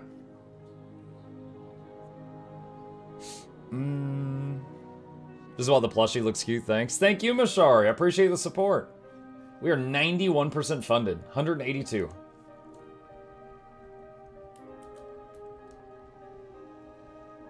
Muck, let's see, just getting back into the game, is Heal Scourge still a thing in raids of Fractals? Yes. Depending on how long you've been gone, Heal Scourge did get a little bit of a makeover. They made a trait in Bloodline called Transfusion. They changed it to simply be buff the hell out of staff. So if you're using that trait, you're playing Heal Scourge, you're using a staff, the staff abilities are quite different now. So read your abilities, see what they do. But it no longer, okay, it is still incredibly good support, but it is a bit different than what you might remember. You might remember it as being the, I don't allow anyone to die around me, I can revive everyone 1,000 times. It still has some revives, but not as many as it used to. But it is a lot better at, you know, the other support. Healing, boons, barriers, stuff like that. Stability, yeah, it's got stability too. Afternoon, Muck, afternoon, chat. It's been a long time since I see Muck play Guild Wars 2. You liar. What was the event thing? That's event table. It's a mod in Blishud. If you do exclamation Blish in the chat, it is on that list of guides. Does Kandi Druid not build up astral resource unless they're outputting healing, as far as you know? No, that is incorrect. What it is when you are a druid, you build astral power by doing damage or healing, but you build it faster by healing. So if you look at this right here, the bottom box on the screen says Celestial Being. Generate astral force by healing allies and damaging foes. Astral force per damage is 0.75%. Astral force per heal is 1.5%, which is double. So you will still generate astral force by damaging, but you generate more by healing.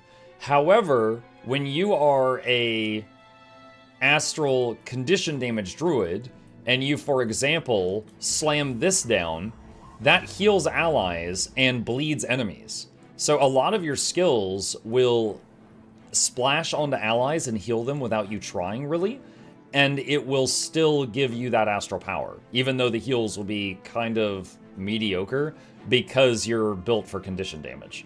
So you will be flinging a few minor heals around, and it will still give you battery. Am I going to try this game? What is the best DPS character for a noob? There's really not a bad one. If you're completely new to MMOs, I was watching ads. And that's the secret to life. Thank you, everyone. I'll be here all week. Yeah. Wait for him to come back.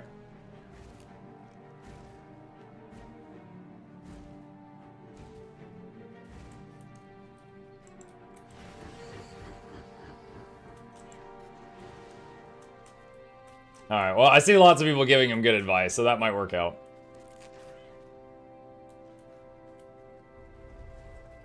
Minion Reaper Rifle Rag, Minion Reaper Rifle Mech, something else, I guess. Just like the answer to that is the best legendary. It's the one you like the most. True. Can you teach me how to heal as Guardian?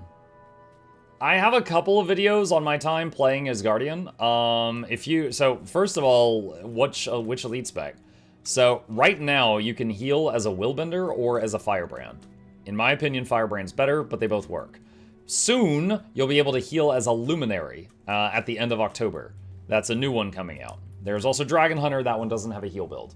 So there's currently 2, soon to be 3 different healing elite specializations for Guardian. Once you've picked the one you want to learn, I could point you to some guides that would teach you how to do it. I wouldn't be able to like, just teach you right now. Luminary best Guardian healer, don't at me. I will at you. The Lamp Bender, yeah. Yep.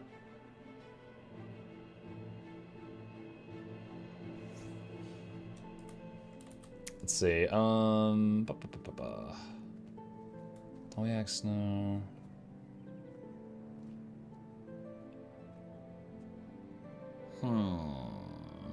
Thunderhead keep going around? What are we fun doing that? I'll lecture some? Okay. Need to do something about my pistol unload Deadeye. 21k with full buff summoning conditions on the golem just isn't enough. That is odd. I think when I did PP unload, I did 27k while just autoing. So definitely, you know, check your runes, check your sigils, check your traits, check the stats on your armor. Make sure you don't have like one piece of armor that's heal gear for some insane reason or something like that. But yeah, I mean, it's not rotation because they can just, you know, auto. So there's probably something giving a passive bonus wrong. Up here. How did your map hover to the waypoint? Event table in Blishud. There's a setting where when I click on an event, it just takes me there.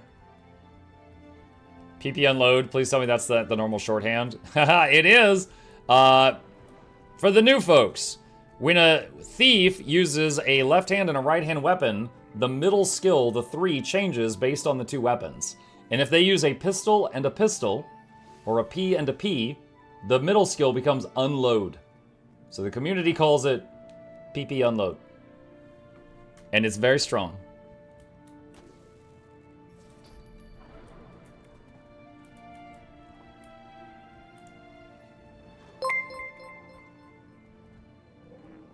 Harlequin Pit raided my stream with 6 viewers. Harlequin, thank you for the raid. Appreciate you. Welcome. I haven't talked to you in ages. Hope you're doing well. What is up?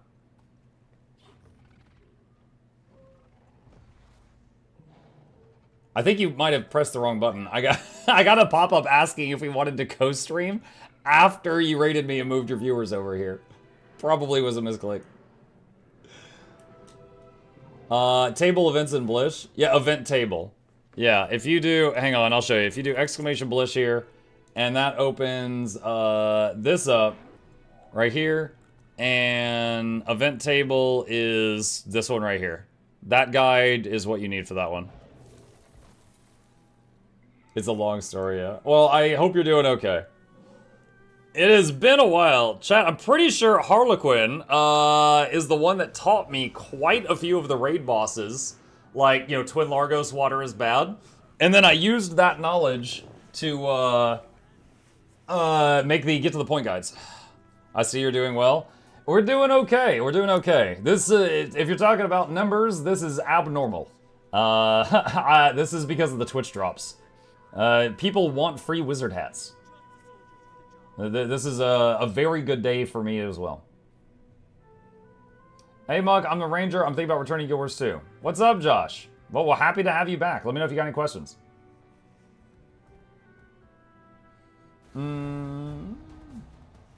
People want free muck merch. That's it.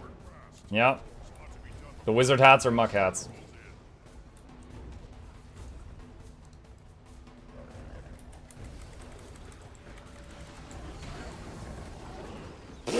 What? I have like almost 25k health. I should not have died that fast. Whoa. Alright. Okie day. That guy just cast gun on me. Reminder that your downstate hit point bar is double the size of your normal one. So I took 25k to go down. And then I took like another 50 to kill me in downstate that fast. So that's like 70,000 damage I just took. Good lord.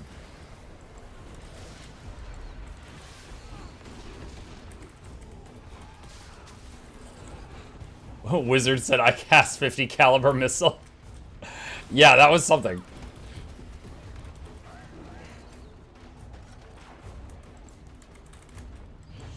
$70k damage, so what's the problem? I didn't queue for PvP, that's what's the problem.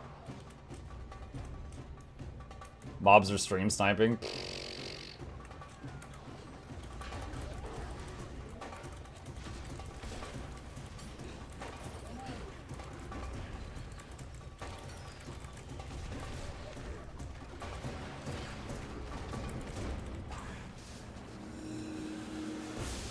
Just installed event table module. How do I open it? Already enabled it.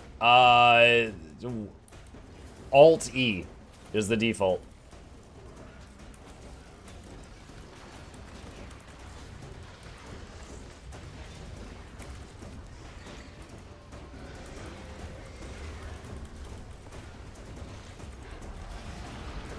Anyways, need to go cook something. I can message the Discord later. We catch up if you want. Yeah, happy to if you want to. It's good seeing you again.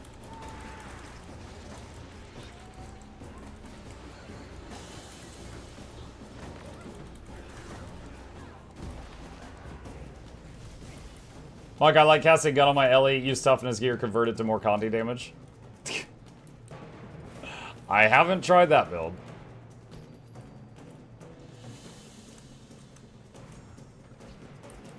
Mug, I see your build runs with nature magic. Have you tried running it with wilderness survival, or is the extra healing not worth the loss in boon duration? Okay, the question would be, what would you be taking from wilderness survival? Like, what is it you would take here?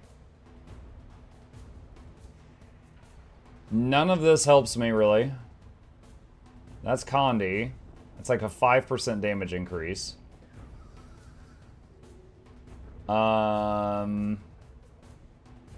Carnivore does a bit of damage. Let's see.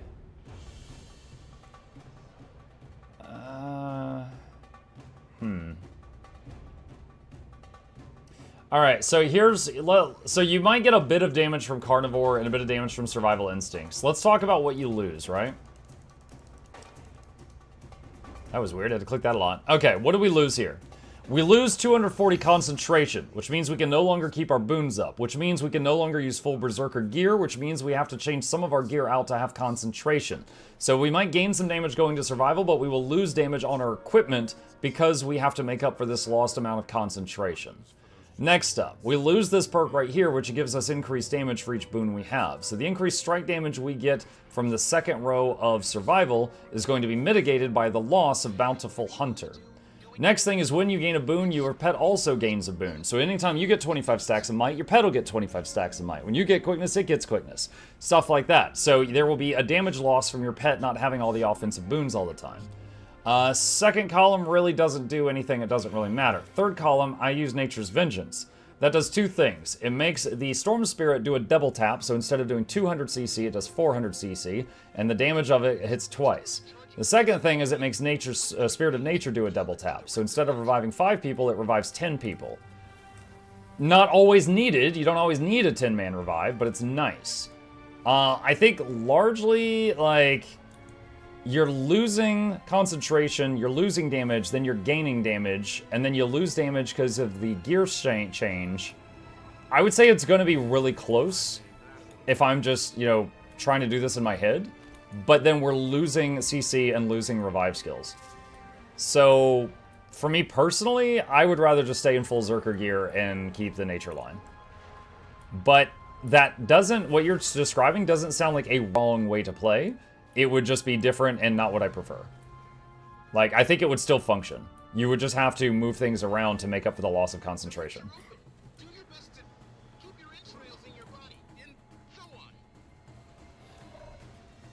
Does the double slam also mean it can revive a guy immediately if they go down again? Yes. Because what it does is here, you know what, I'm going to show you. I'm going to show you right now. I'm going to waste it. Watch. It does slam, that's a 5-man revive. A shake, that's boons. Slam, another 5-man revive. So yes, I have had it get the same people multiple times before.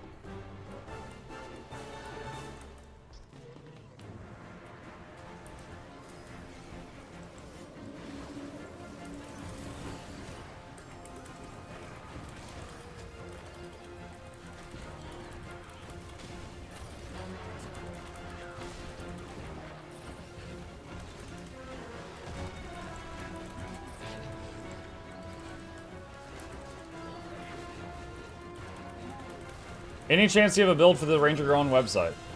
I have a video for this one. The Ranger I'm playing right now is that. If you just want to copy my build at any time, day or night, you can do exclamation build, and there's a link that lets you inspect my characters. So it updates every 5 minutes.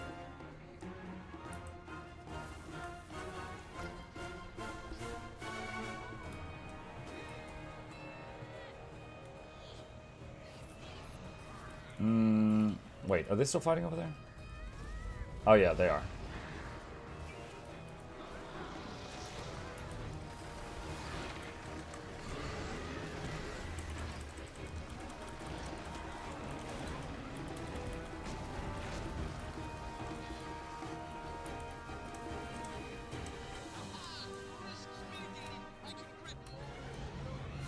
That's a cute kitty. The plush cat, yeah.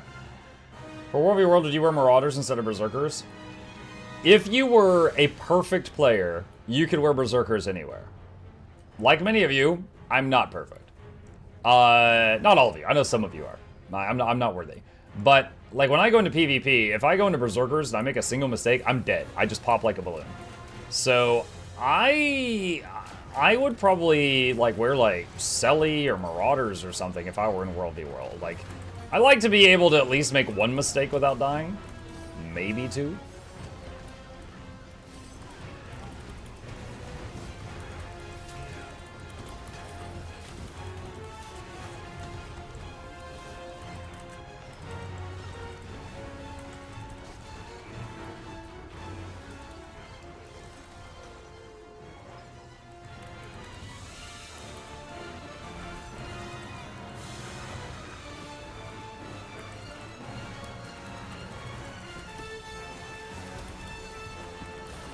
Why am I taking so much damage?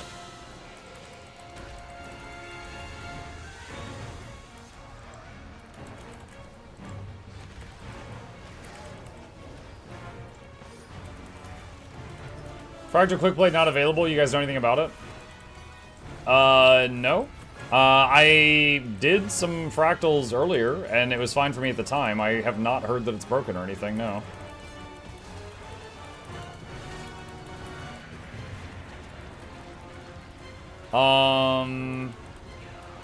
Maybe try going through a zone line. Like, if you're in an instance or something, maybe try leaving the instance.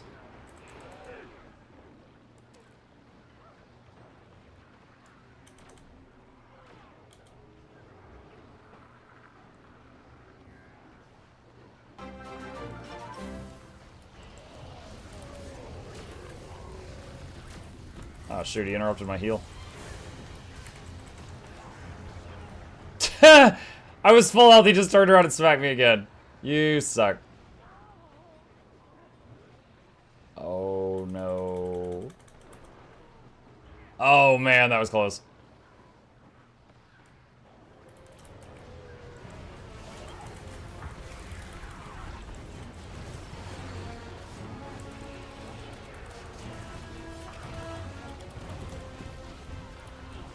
I think we need more Dragon Blood Spears.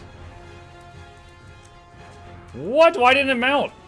I just did the jump in the air and mount on Skyscale, and it launched me in the air and then just started dropping me back to the ground. What the heck? Thunder Peaks, please.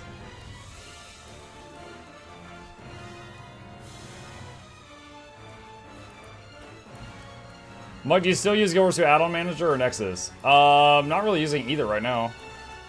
I've never used Nexus yet. Add-on manager. Oh my god, dude. Add-on manager, I haven't needed in a while because Arc has just been prompting me for updates. For the new bloods, every time you throw these spears at them, it weakens them and allows everyone to do normal damage. If you don't have anyone throwing spears, his defense keeps going up and up and up and up and up and up and up. So, this actually is buffing the damage of everybody here. See, he's got 20 buffs right now.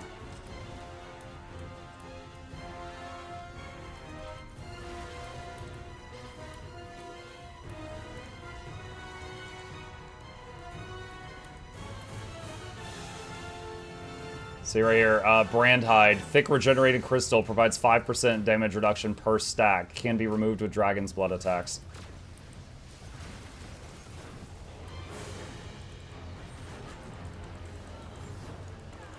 So even if it's only briefly, it takes his damage reduction below 100% so everybody can hit him.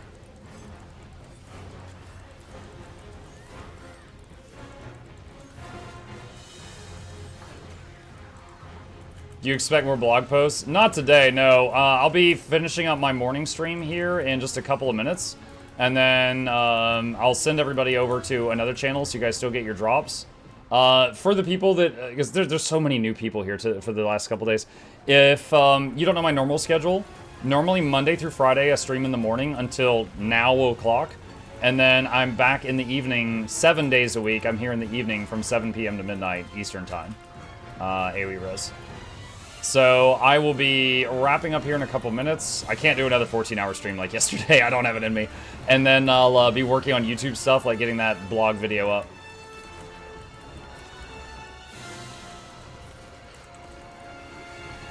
But I'll be back in about 5 hours if you wish to hang out on the NA servers.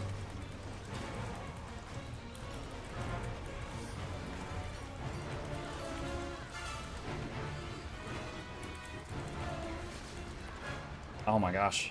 Dude, I got 21k health and one misstep and I just popped from this guy. This guy is hitting... He's just like swinging around 2 weavers. With every attack. There we go.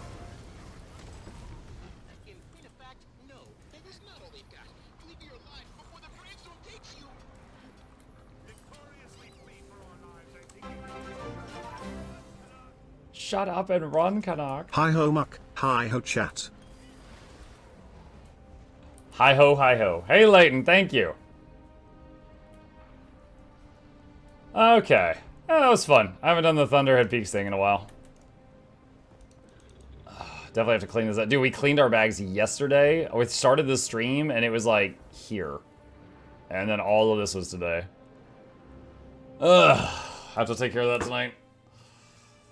Annoying when the game thinks you don't have enough room to mount. Is that why it didn't put me on my Skyscale? Thunderhead Peaks is one of those maps that sticks with me. Yeah, like... Thunderhead Peaks was in Guild Wars 1. And then that structure that we were just fighting in was like the same structure from Guild Wars 1, but, you know, in Guild Wars 2. So, that one was pretty, that spot's pretty neat. Why would you flash us the dirty inventory? Oh my god, look, Skooma. Look! There's 250 slots open. Do you even have 250 slots, Skooma? Shut up.